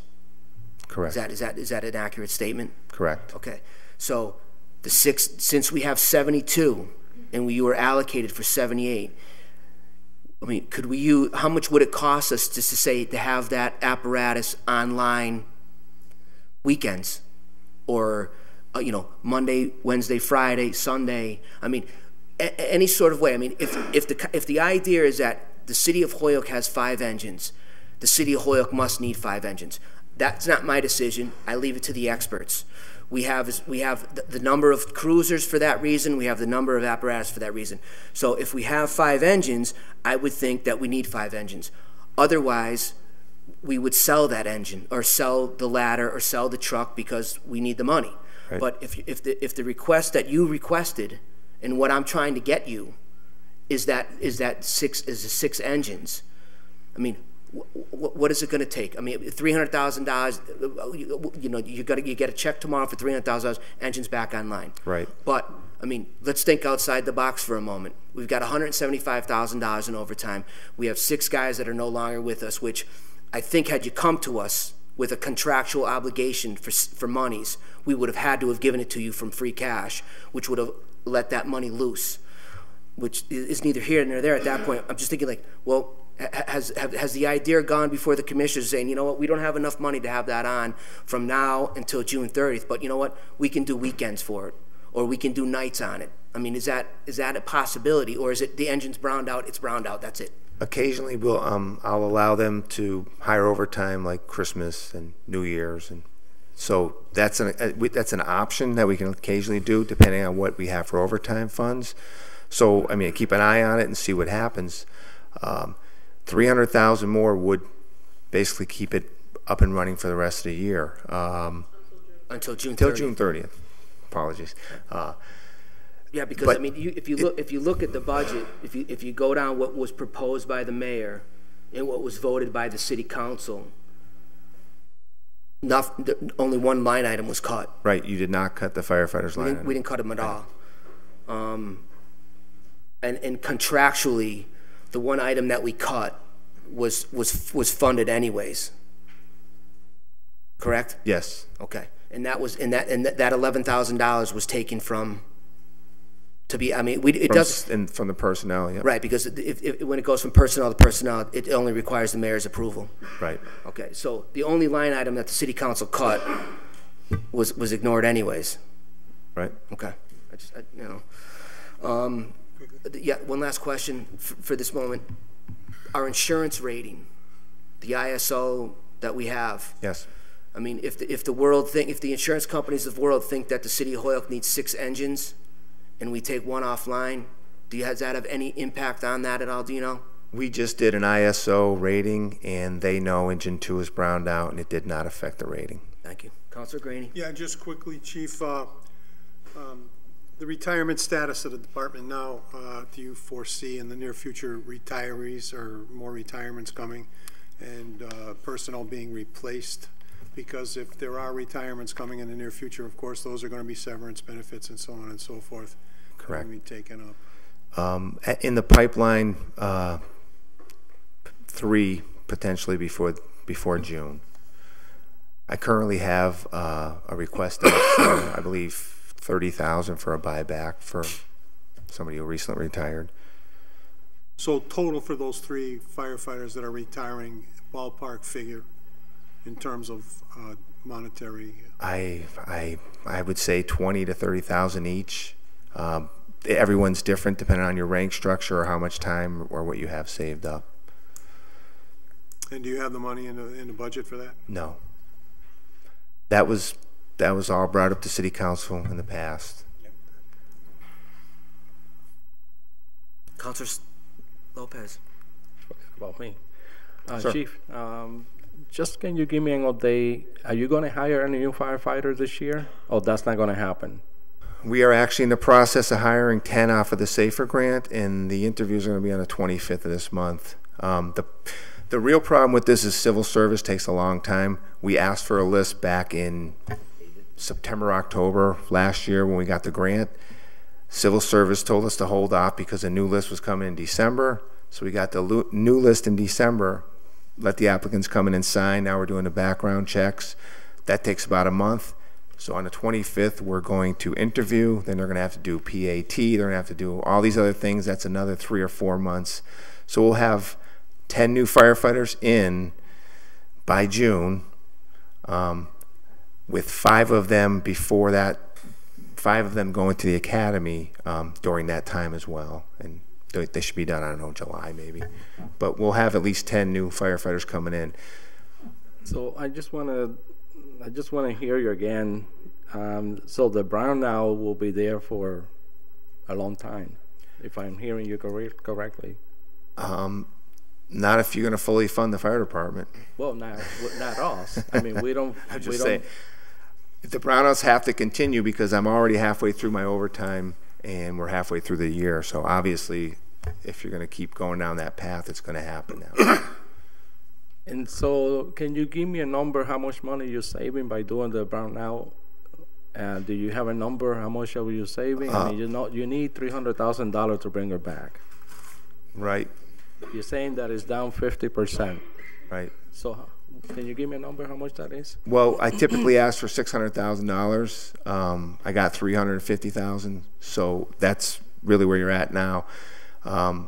You'd save $250,000 there, and our highest overtime year since I've been here was over $800,000. So you're looking at you save $400,000 or $500,000. And if I may, I just want to get into some of the fires area. You just had a fire down on Main Street. And can you give me more detail? How many firefighters responded, the time to get there? And are you prepared to answer some of those questions? Sure. I mean, we had the fire down there on 389 Main Street. And Engine 5 was first on scene because they were already downtown at a gas call with some other apparatus. Same thing, Engine 2 was browned out. But, I mean, I'm proud of my firefighters. They do a great job. They got in there, put the fire out, saved the structure. They do a great job. So it's just like the one on Prue Ave over the weekend. The same thing. They get in there and put it out. You know, working with them, they do the best they can with what they got. So kudos. My last question, what are we doing to do fire prevention in this community? Can you give me a sample? Where are you going? Are you doing any fire prevention in the community, in the school? What's going on with that? Lieutenant Pelchar goes around and does all the community public education in the schools. She's been doing that for 8-9 years now. Does a great job. We go around all the time. This past summer, we went to the high-rise buildings, talked with all the residents in there. We go around and do a lot of different things in the community. So. Okay, thank you. Just to follow up on that. And just so you know, I actually reached out to Maria Pelchar, and she said that she would be happy to come to any You know, like she offered to come to one of the Ward 4 meetings that we do every month. We do our Ward 4 meetings the second Tuesday of every month at 6 p.m. And she offered, because I asked her about, you know, safety prevention, so that I could pass it on to the constituents. And she offered to come and speak at the Ward 4 meeting whenever I wanted to have her over. And also, she sent me a flyer, which I can forward to Ryan so that everyone can have it, where basically they have this whole program about smoke detectors, and it's literally a free program for homeowners. Renters don't qualify because technically their landlords are supposed to be providing that coverage. But I did ask about fire safety and prevention, and that was some of the information she was giving to me. So just so everyone knows, she's happy to come to any ward meetings and speak to folks about the services that are available and such. I just want to mention that our fire prevention is a robust department led by Captain Cerruti, firefighter Boucher, Maria Pelchar, and there's one other, that Ray Ortiz, that just do, I firmly believe that prevents, you know, a lot of other fires in the city, because they really do a great job every day going out in the community. So the 4 people in that department are critical to public safety. And if I may, on the smoke detectors, it's a program through the Red Cross that we're working with them to put in smoke detectors and CO detectors in residents, so thank you for that. We also have a car seat program in the fire department. Maria gets grants through the state for free car seats. People can come in.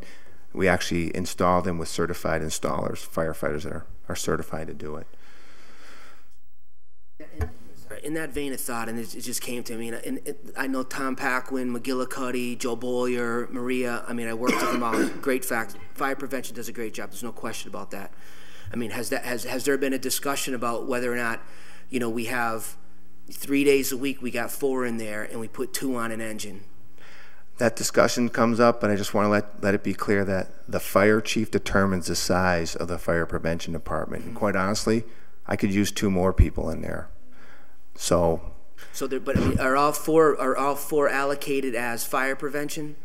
They are fire officers certified. They're fire inspectors, arson inspectors.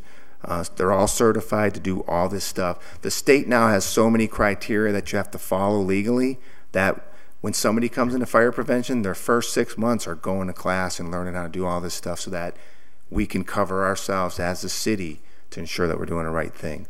So they're a very highly skilled group of people. I know that conversation goes around. We're just turning over every stone we can here, because again, if a department head asks to have 6 engines staffed, one would have to assume that the chief needs 6 engines staffed. Right. That's all. That 88 is part of the fire prevention group. If you do the math, 7 pieces with times 3. 420. Yep, I got it. 84. My math is getting so much better due to all this. One of the things that if we did have a copy of an ISO report of the last time we've been rated, sure. I'd love to just take a peek at that. And I'm going to pass it over to Councilor Roman. Thank you for joining us, sir. Thank you so much, Mr. Chairman. Thank you to my colleagues, and thank you, Chief, and to the firemen as well. I just left the warm one. I thank the mayor's office, the police and fire department for helping those families who are now getting housed and stabilized. I just wanted to make a few comments and kind of address a few things with regards to all of this discussion and debate, and kind of called into the record. And Chief, I would just like for you to confirm it with me. After being elected for the first time, I'm one of the 2 newest guys, the other guys on this committee, and I really respect everyone on this body. But in December, before I got elected, did I not reach out to request a meeting as the new councilor-elect to meet down and discuss everything with regards to the department? You did. Thank you. And on Monday, the 20th of December, did we not sit in your office for about 2-3 hours, and did you not go over the entirety of your budget requests for the year coming up? And in fact, did I not inquire fully about the brownout situation and all of the questions that we're asking here today? Yes, you did. Thank you so much, Chief. So I would like to begin my statements by saying to all of the firefighters, all of the individuals in this room, in the budget hearings that the Chief is speaking of, and I think I said this to the police and fire department, for me as a new counselor, and I passed that balanced budget amendment, and I say this again, I'm similar to my colleague who left the room, so I don't want to speak of him because he's not here, but arithmetic and advanced math was never my biggest strength. But I did pass a budget based off of our conversations and meeting with Chief Neiswinger and Captain Febo at the time to say that we should fully fund both departments, both police and fire. And then from there as a city look at all other ways that we need to cut, because these two departments need to be fully funded first, and then that's a true balanced budget. Because if at any time, and in my whole budgetary process here as a new guy, I see constantly the two biggest requests from the two departments that need the most are the police and fire. And the number one thing that I continuously hear is if I had the full amount of money, I wouldn't be here. So again, for me, I just want to make those statements clear and also say that we have a huge problem, and I thank the building department and the health department for inspecting with landlords that are truly not holding their end of the bargain, or individuals who are not doing what they're supposed to do. The fact that in this city, and I've been saying it because I've done this research and I do applaud and I thank these departments, the fact that this landlord on Main Street literally on the 5th of January was inspected and had increased roach and rat infestations, the fact that it was violated and cited as rats biting electrical wires and just taped up with electrical tape, and that was given to him on the 10th. And then no later, 6 or 7 days later, we have an electrical fire in the building. We also, as a city, have to look holistically at all these issues. But I want to make the public aware and know that since I've hit the ground running, and it is not true, Chief, that during every fire that is in my ward, I do not either text or you text me directly. That's correct, Councilor. And do I not always request immediately after every one of these fires the fire report? You do. Thank Even you so before much, I know Steve. what's going on. Exactly. So I want to thank you and your department. I want to thank all the men and women of both the police and fire department. And for me, and this is with all due respect, and I've been saying it since the beginning, and that's why I do thank my colleague, Councilor Jourdain, for me, a true balanced budget is funding the two departments that are going to have the greatest impact, which is the police and the fire. And then we have to figure out as a city what we do for the rest. And at the same time, we have to focus on tackling those landlords who truly aren't up to code or aren't holding their end of the bargain. And there's many more coming down the pike. But look at that timeline. The 5th investigated, the 10th cited by the city, and now a couple days later the building burns. And the electricity's still not up. And we had a great conversation. And I'm worn and torn, but I wanted to be here to, again, discuss exactly that. My question to you, Chief, is now where do we go from here? When do you, again, just for the public's point of view, when do you submit your budget request to this administration? It will be before the end of this month. We're working on it right now. Okay, so on this current budget, are you requesting the similar style budget that you did last time to fully fund everything? Yes, I will. Okay, so I just wanted to kind of make that clear, Mr. Chairman, and thank you. And I also would love to see a copy of that ISO rating. But I just want to share again as a layman as I can, and I always thank you for putting things in layman terms because that's how I ask for it. And I remember in your office, you took a little squeegee board and you just did it. I still have the piece of paper at home where you drew the circles and said, this is where you are and this is where the things are. So I thank you because that has helped me explain that to my constituents.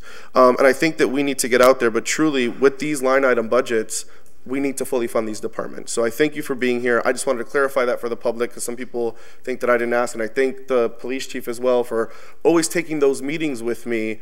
And I think that through information we're able to see, but a lot of it happens in the budget process. So right now all these departments are going to submit their budget. They'll go to the administration, and I just feel that we as a body should have those conversations earlier than that rushed budgetary time and process so we can have these larger conversations. And that's exactly why I as a counselor did file those 3 orders to increase revenue, because the only way we as a city are going to fund things if we increase revenue. Call them taxes, call them whatever, but I filed about being a backup ambulatory service, right, which we just signed a new contract. That's one of the orders. I can't wait to hear of that new contract, how that went. I filed for us to have the emergency dispatch run out of the fire station, and the other order that I filed around the vacant and abandoned buildings, because based off of our conversation, you were the one that informed me, if am I not correct, that 5 out of the top 10 most dangerous vacant buildings were in my ward. Correct, Chief? That's correct. I learned that on the 28th of December before taking my oath of office. So I thank you for those things.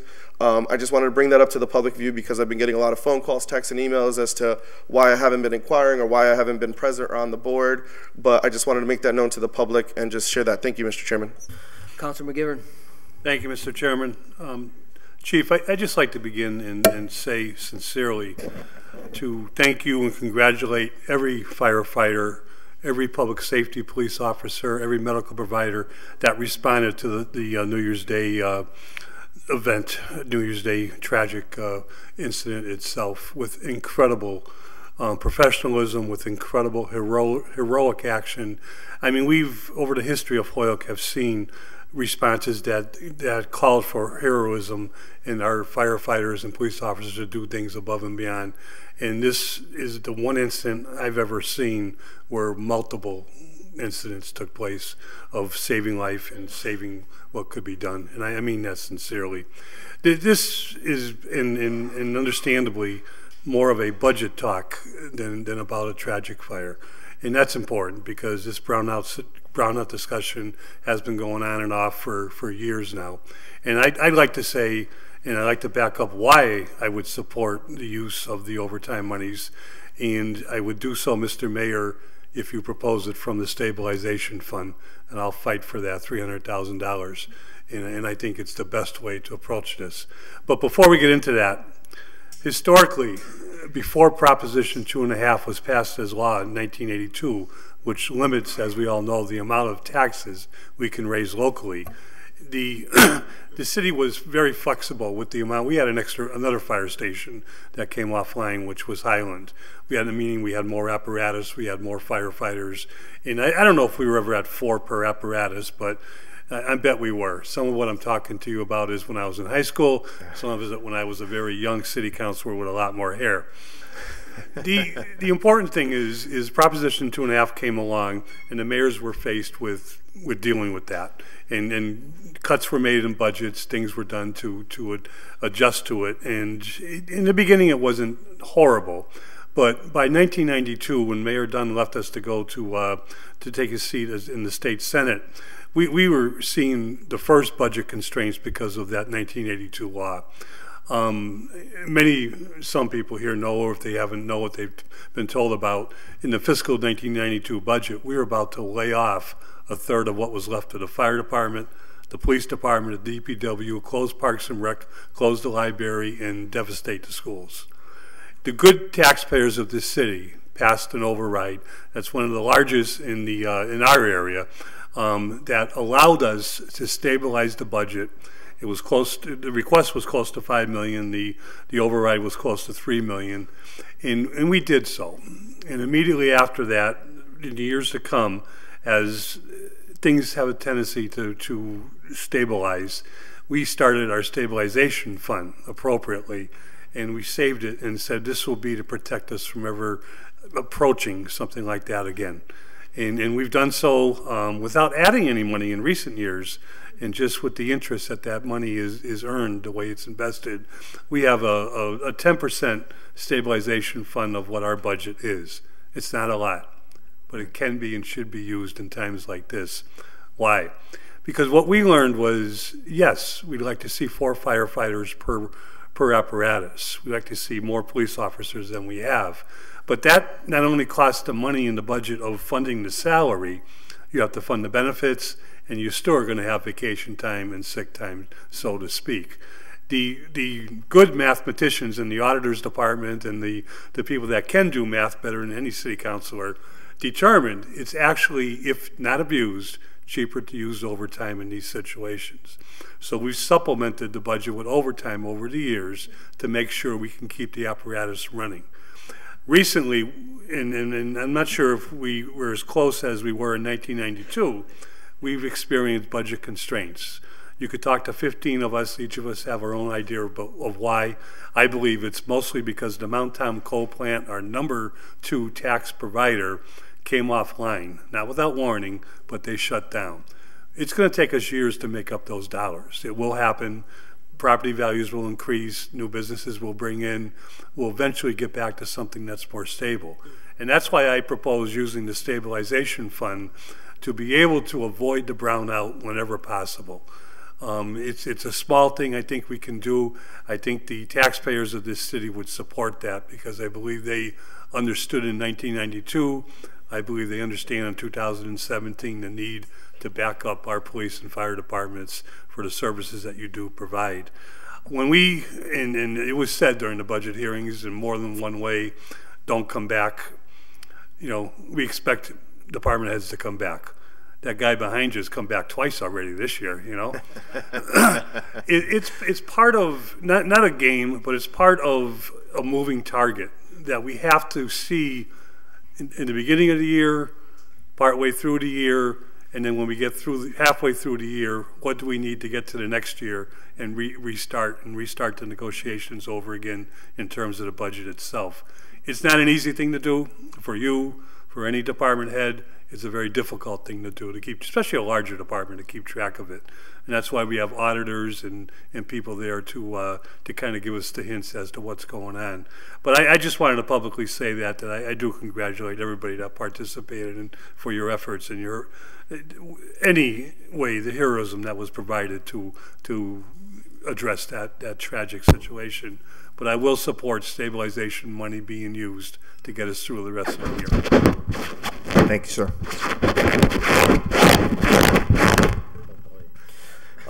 Sorry about that.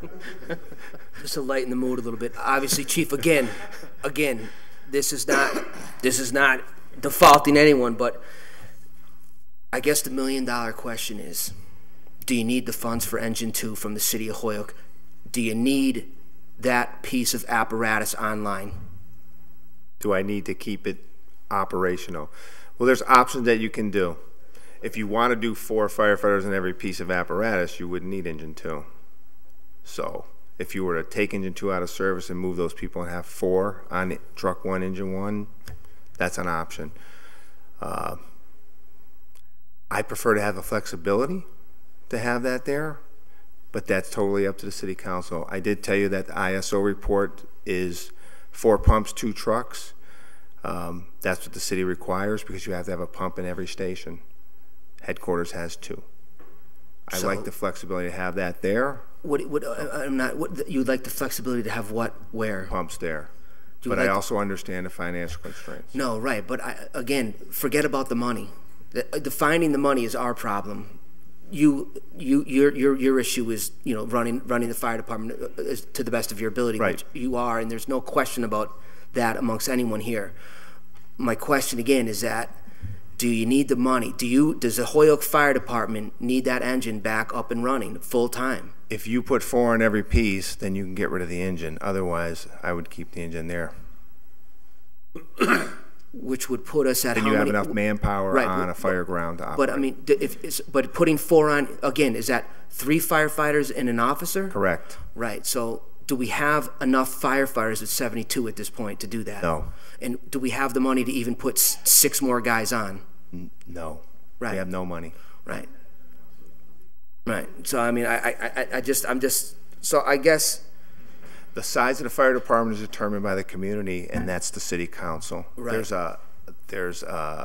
But when a department head asks for $100,000 for his budget, right, because that's what it's needed to run the budget. I mean, every department head realizes if you need $1,000 in paper, you ask for $1,500, so the mayor cuts something.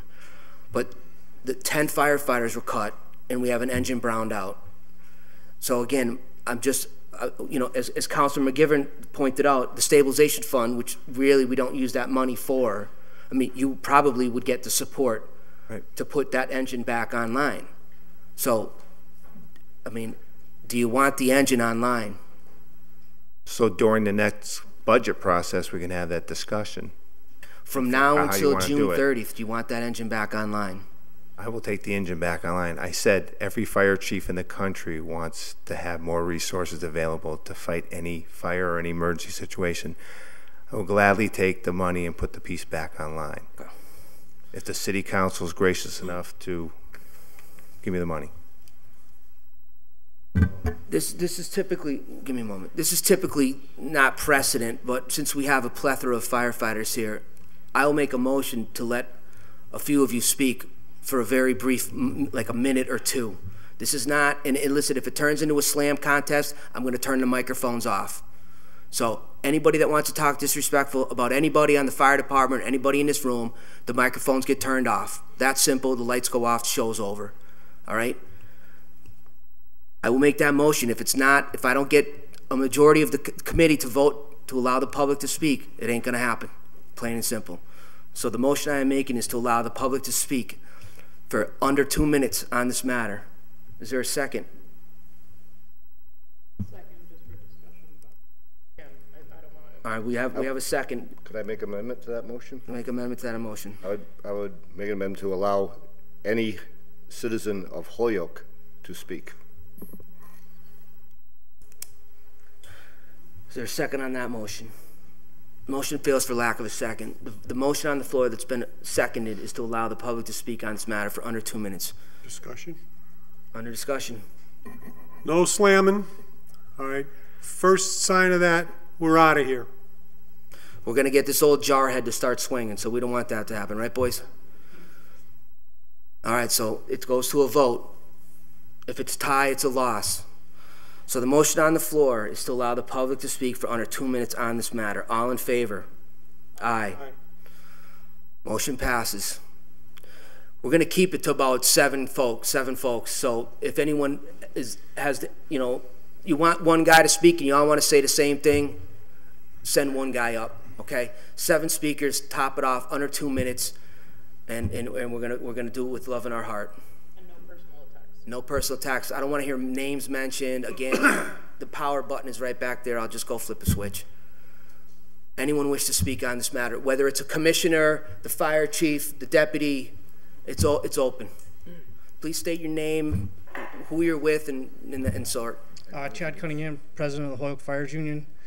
If I may, I'd like to make a point of clarification before my 2 minutes begins. Make sure it's on. Yeah. Can you hear me? Yep. Chad Cunningham, president of the local fire union. Address. 57 Parsons Street, East Hampton. If I may not have my 2 minutes start, I'd like to make a point of clarification on something that was mentioned earlier on a grievance that was filed. The chief and I had both had discussions in the past about the necessity to impact bargain on the change in working conditions with the ambulance coming. We both realized that we did not know what those changes were at the time, but that we were going to have discussions.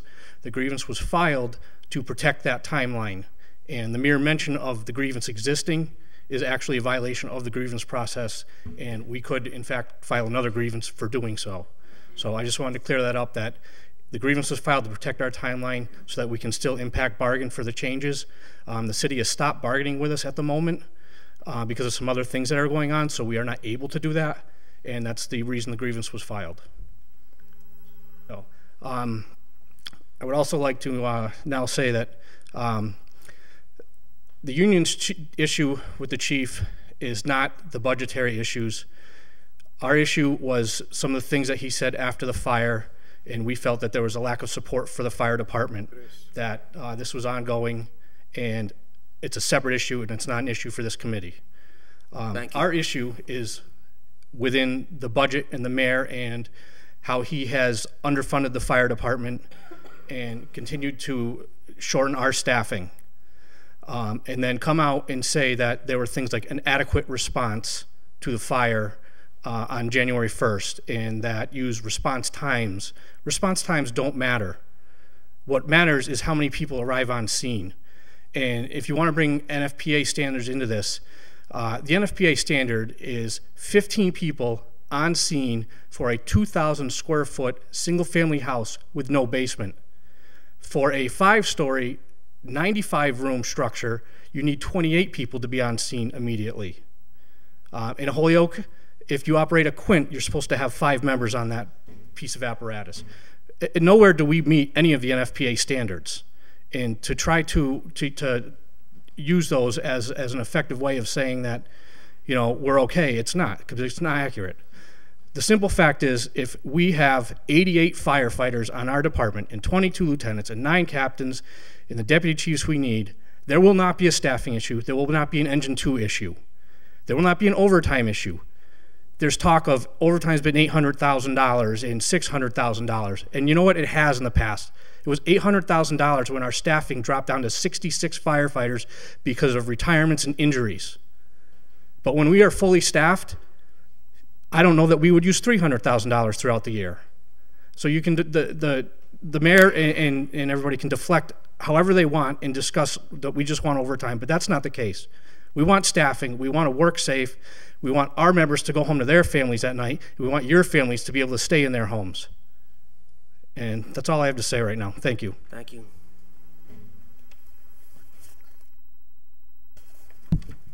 Good evening, councilors. My name is Jay Colbert. I'm an international vice president for the I'm a vice president of the International Association of Firefighters in charge of the 6 New England states. We came up here with a very different agenda than what transpired here tonight. From what I understand, and all you guys have spoken, it appears that you're going to give this chief the funding to put Engine 2 back in service full time. Kudos to all of you. Kudos to you guys live here. You're protected by this department. That is what needs to be done. The incident that happened almost 3 weeks ago was very, very emotionally charged.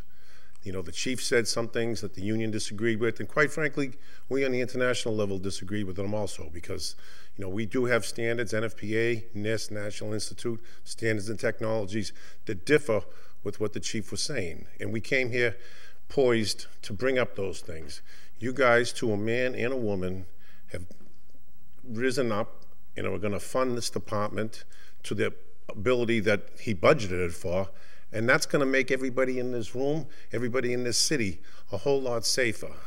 You know, back when this thing happened, a lot of the media attention is pulled on. They talk about sprinklers. These sprinklers aren't going to be put in 112-year-old buildings. That's pie in the sky. They said that would have saved lives, definitely would have saved lives.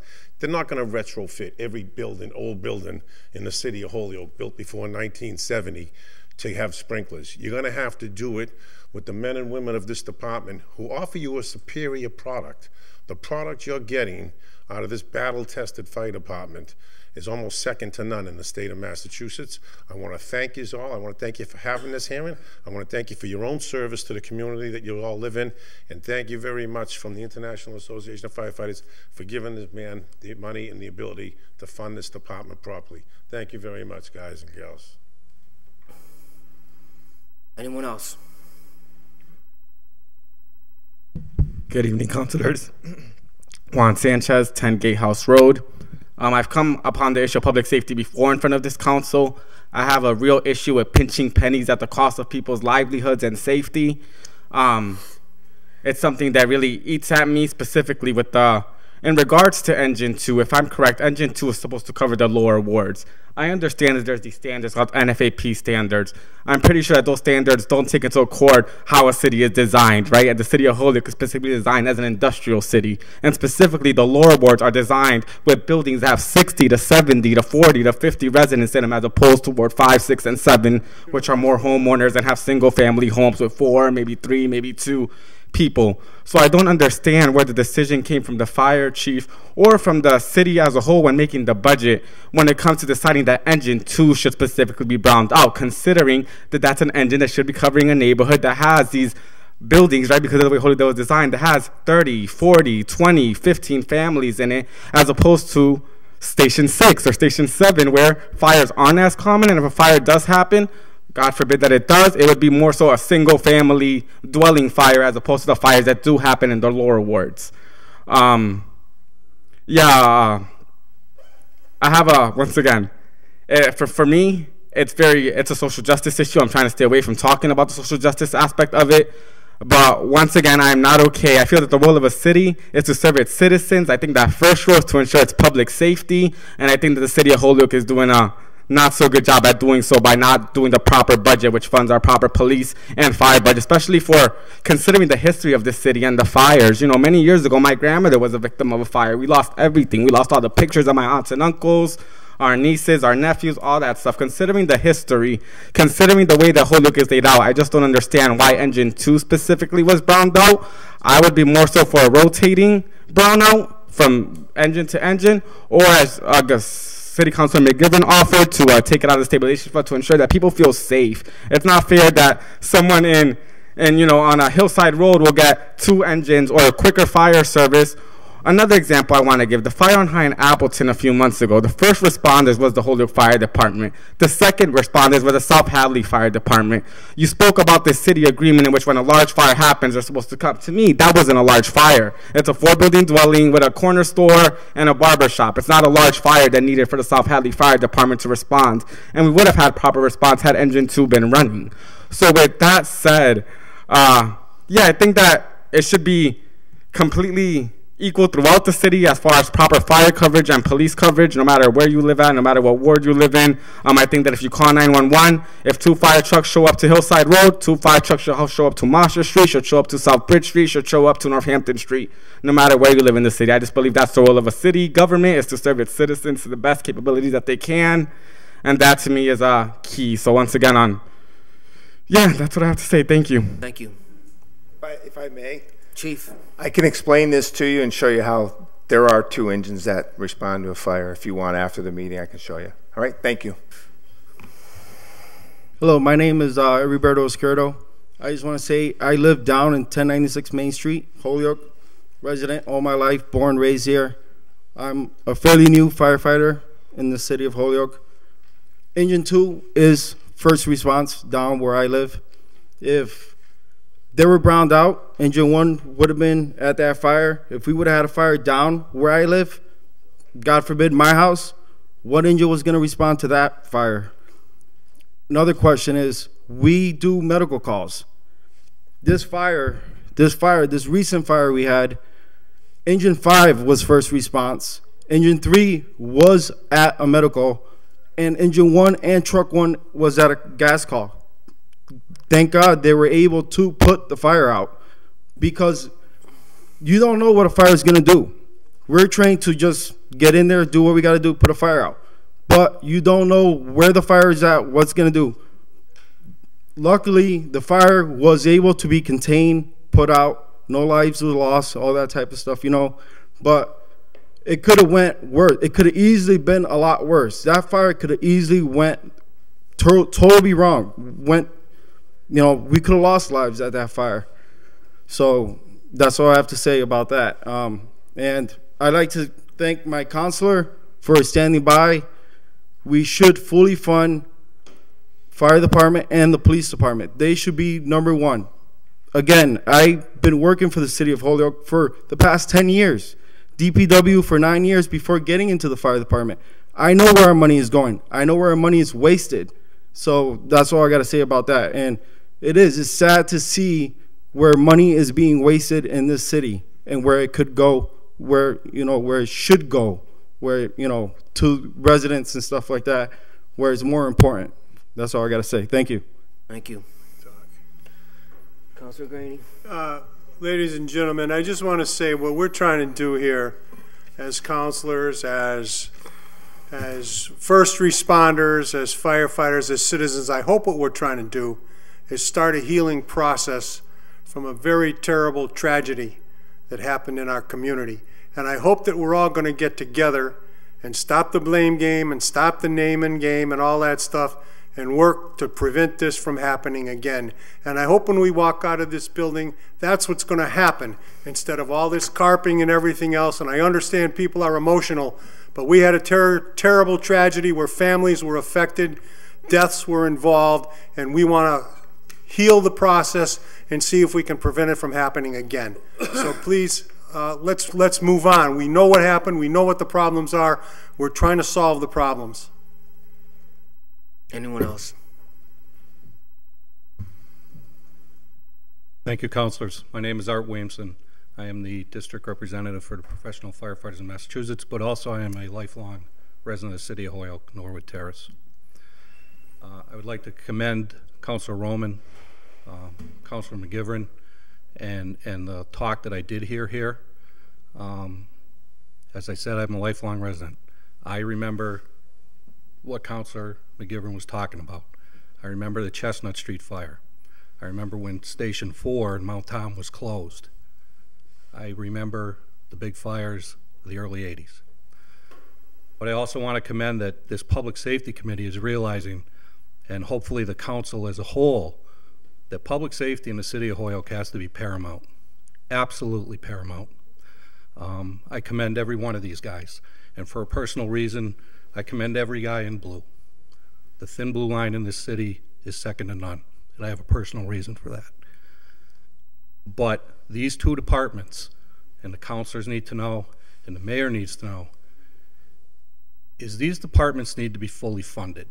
These departments need to be able to react. These departments need to be proactive rather than just being able to react. I was a Churchill kid. I'd love to see community policing back open. But that's all, it's going to be on the politicians. And unfortunately, sometimes we forget when we're cutting money, we're hitting public safety. Public safety in this city has to be absolutely paramount. We're not a 60,000 city anymore. Why? I personally feel a lot has to do with public safety. My neighborhood where I live, I watch people leave because they didn't want to put up with it anymore. It's public safety. Nothing happens in this city without public safety being number one. Thank you. Thank you. Anyone else? Is that you're leaving or you want to speak? I want to speak. Okay. Just want to be sure. Thank you for the opportunity that you guys gave me today. I'm Ishmael Diaz. I live in the Flats on Center Street. I was witness on the fire on January the 1st. On that night, my neighborhood was nice and quiet. Everybody had a nice, peaceful New Year's Eve night. And to wake up early in the morning to hear all those people shouting, screaming for help, it was very horrific and terrible. I know sometimes the politics, the councils, they work with the budget and the mayor, but there's a thing that a police cruiser has in one of the doors that says protect and serve. Protect and serve the citizen of the city. And I guess that has to be the most important thing of you guys in mind and heart, to protect the city and the citizens. There were people there that lost their lives, in which part it was necessary. If I witnessed and I recorded a video that we were lack of firefighters, we needed definitely that engine truck in that situation. There was only one ladder helping those families come down. And I even see in my eyes when the firefighter was bringing the people down from the ladder. I see him when he saw that lady jumping out of the window, and he took a second looking at the sidewalk. It was horrific, it was terrible, and I wish that you guys, the council, gets together to work on the budget for the fire department. We definitely need that budget fixed. We need the service of the police department. We need especially the firefighters in our area. Us Latinos, we pay taxes too, and we deserve rights too. And our areas is full with a lot of buildings, a lot of families. Some of them, they don't have a lot of concern or maybe a knowledge of what is going on in the city. But we ask you that work on the budget. We need that truck. What I see, what my family saw, and my neighbors saw, there was a need on the department of that engine truck at that moment. We could hear the fire department shouting, "We need water," just to turn out that fire. The fire was from the 5th floor all the way to the downstairs or the 2nd floor. I know the building is real old, and maybe it's not safety on the safe side, but I guess if in that moment we had an extra assistance, I guess that lady would not jump out of that window.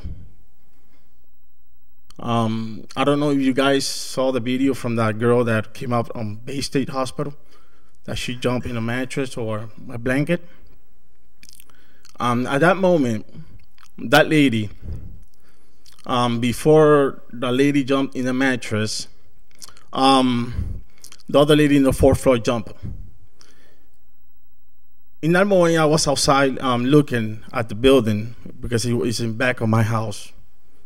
I was looking at it, and I was saying, wow, It feels warm in this morning.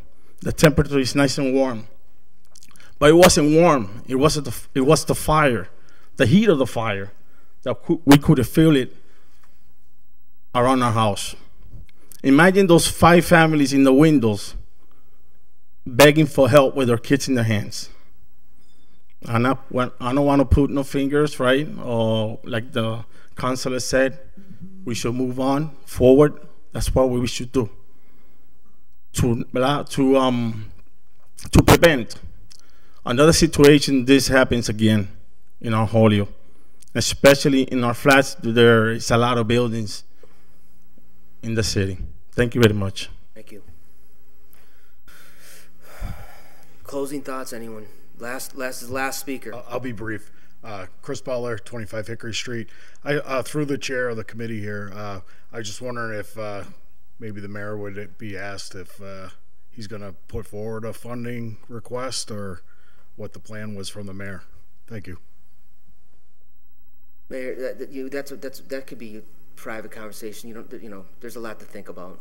I mean, if you wish to speak on it, feel free. If you wish not to, I have another order to take up about solar panels.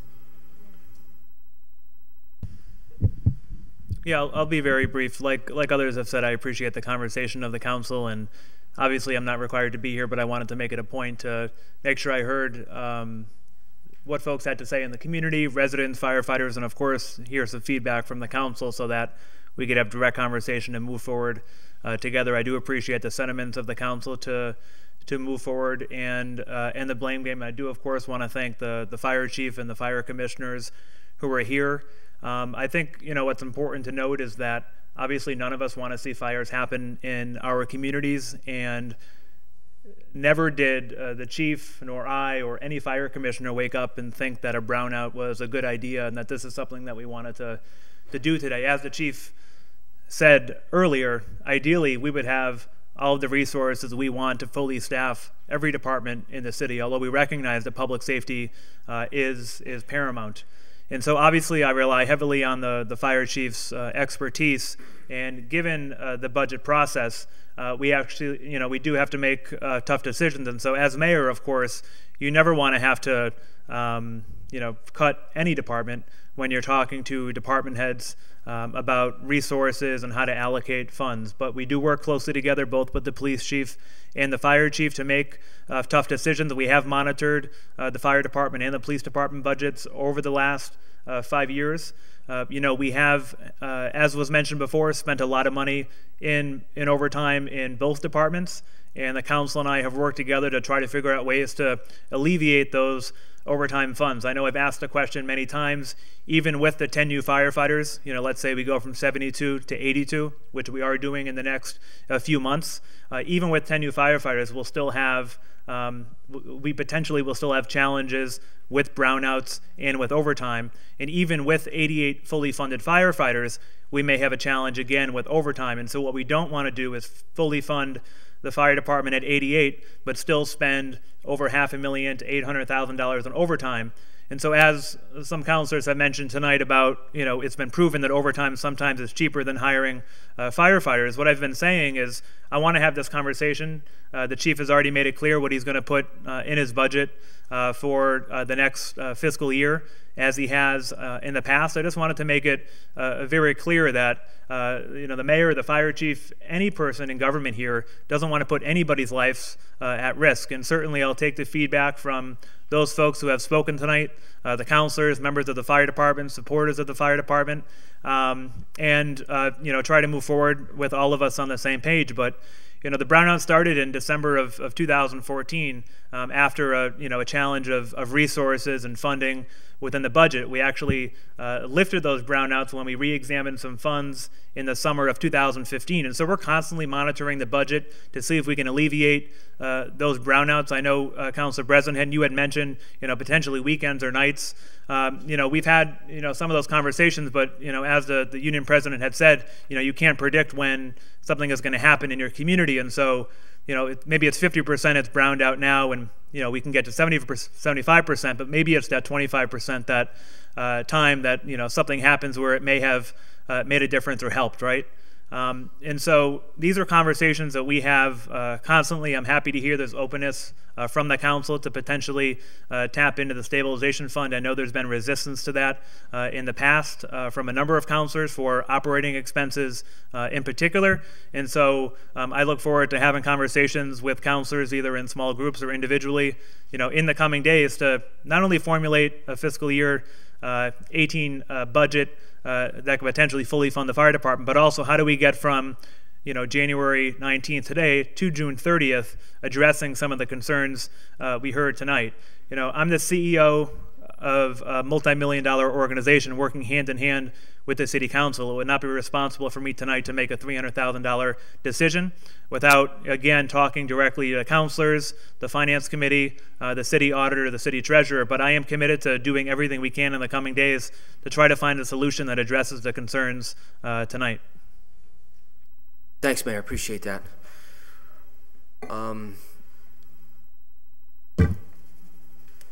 Can I ask one question before you wrap this up? Sure. Thanks. Thanks, everyone, for coming down this evening. I know I was a little bit late, and so, Chief, I just want to hear you explain two things to me.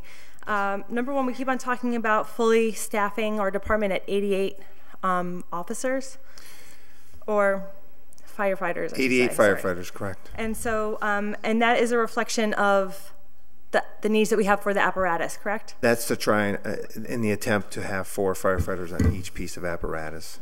Mm-hmm. And so, when we think about some of the comments that were made here this evening about, making sure that you have Engine 2 online and not browned out. Right. And we have 72. So how is it going to work? Even if we do fully fund Engine 2, how does this work with the staffing levels that we have? You spend more in overtime if you don't have the personnel on hand to staff the vehicles. So you're bringing in more people to staff them, and then you would pay less in overtime. Okay. And then I guess the related question is, how long does it take to bring our 72? I understand you have this grant coming in that's going to bring us up to 82. Right.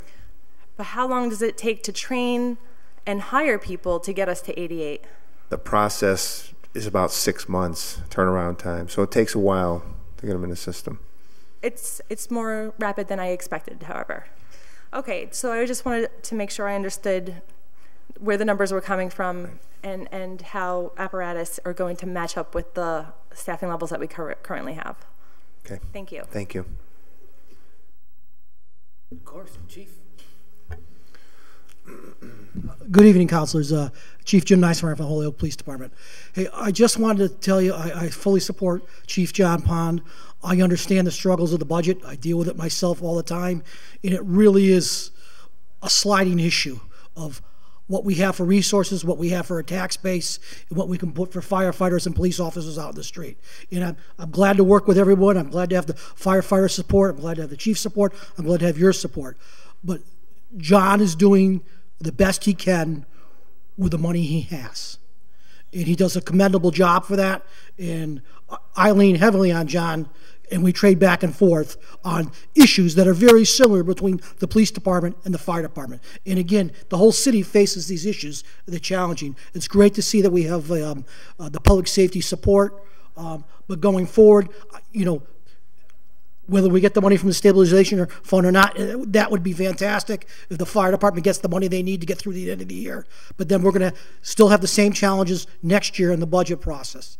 John and I truly appreciate the support for public safety, as do the firefighters and the police officers.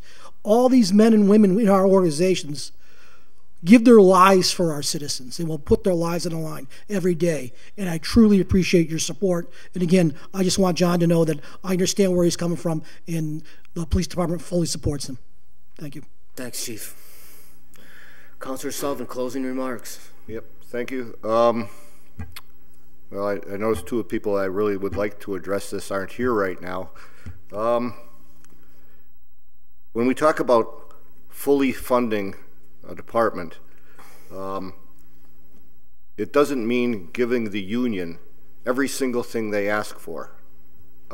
That's not a public safety issue. And I hope the union, which is right now in negotiations with the city and with the mayor of which the City Council is not privy to nor partakes in, negotiates in that spirit. It's not a blank check to the taxpayer to give everything to everybody that they ask for. The second thing is going through it now and looking at the City Code of Ordinances. This is my first year on the council. I think we need to get together, both the union and the Fire Commission and the City Council, and take a look at some of these codes. I'm looking at one that calls for 156 members. I think that's a little outdated. We've been discussing residency requirements. I think that's a good discussion we need to have. I could go both ways on that, and I think there's good reason to hire the best qualified people regardless of where they live. But right now we have a code that says no. We need to have a discussion about this. And the last thing I'd like to say is, the one thing I haven't heard tonight from either side or from any of the citizens either is where the real blame lies in this is the owner of a piece of real estate that had a system that was not monitored, and there was no call coming into the station for whatever it is, 10 minutes, 15 minutes, and that's where the real blame lies, and that hasn't come up tonight. I want to make sure that goes on public record. Thank you, Councilor Sullivan. Chief, thanks very much for coming down. Commissioner, appreciate it, Commissioner. Everybody coming down. It was a long night. Boys, thank you very much. Can I say something, please? Of course. I would like to thank the City Council for hearing me discuss how the fire department deploys resources and what we have, and also all this discussion. I really appreciate your time and attention to this matter. And my door is always open to any of you. Just give me a call, send me an email, we set up a time, and I will have any discussion you want. I prefer that we have a discussion prior to coming in here, so we don't have to do it out here. You just reach out to me and we can have a discussion, and then we can go forward from there, because sometimes orders come up that you may hear something from somebody and then you bring up an order in here. Well, we could have had a simple discussion elsewhere and it doesn't have to be brought up in here. So I would appreciate that, so thank you. Thoughts? Great. Gentlemen, ladies, thank you very much. Make an order to table it. Motion, the order's been complied with? Or I'm sorry, tabled. All in favor? All right, thank you. Make a motion to take item 8 off the table. So moved. The last item on the agenda is ordered by Councilor Vacon, order that powered solar lights be added to stop signs at the Southampton Road and County Road intersection. The two in Southampton have these lights and are much more visible to drivers, and paint stop lines at each stop sign. Do we have anyone? Councilor Vacon? Thoughts? Well, I think, in light of your other agenda, this is a very simple matter. Sure. But it's a constituent-based request that's been in the office for a while. And there have been some accidents there, and the visibility is difficult. It's the last remaining road in the city that has a passing zone in a residential area. And so people can be traveling easily at 40 to 50 miles an hour as they approach that intersection. And so it's just out of a concern for public safety down at that. It's kind of the town line area. Now, would that would be a DPW engineer? Were they not called? Well, I referred it to public safety because it's not an ordinance issue. It's really... So we'll just make a motion to order and send it to the DPW and get it done? I believe that's the case. It's a resource issue. Sure. Okay, so I'd accept a motion that we send this to the DPW with an order that it gets done. So moved. All in favor? Okay, go ahead. Sure. I guess I just have a question. When I had a similar order to this, and it was not about stop signs, and obviously it's much cheaper, but it was about the crosswalk with lights. Even though DPW, accepted the order and was good to go with it, there had to be an allocation because there was a certain budget that was, required for it. Do you have any idea what the budget for this would be, or if it's something that's, I'm trying to look at you. I'm sorry, I do not know what the cost is for an individual thing like that, but my hope is that the city council will refer it to DPW, and if resources are available, they will do it. Okay.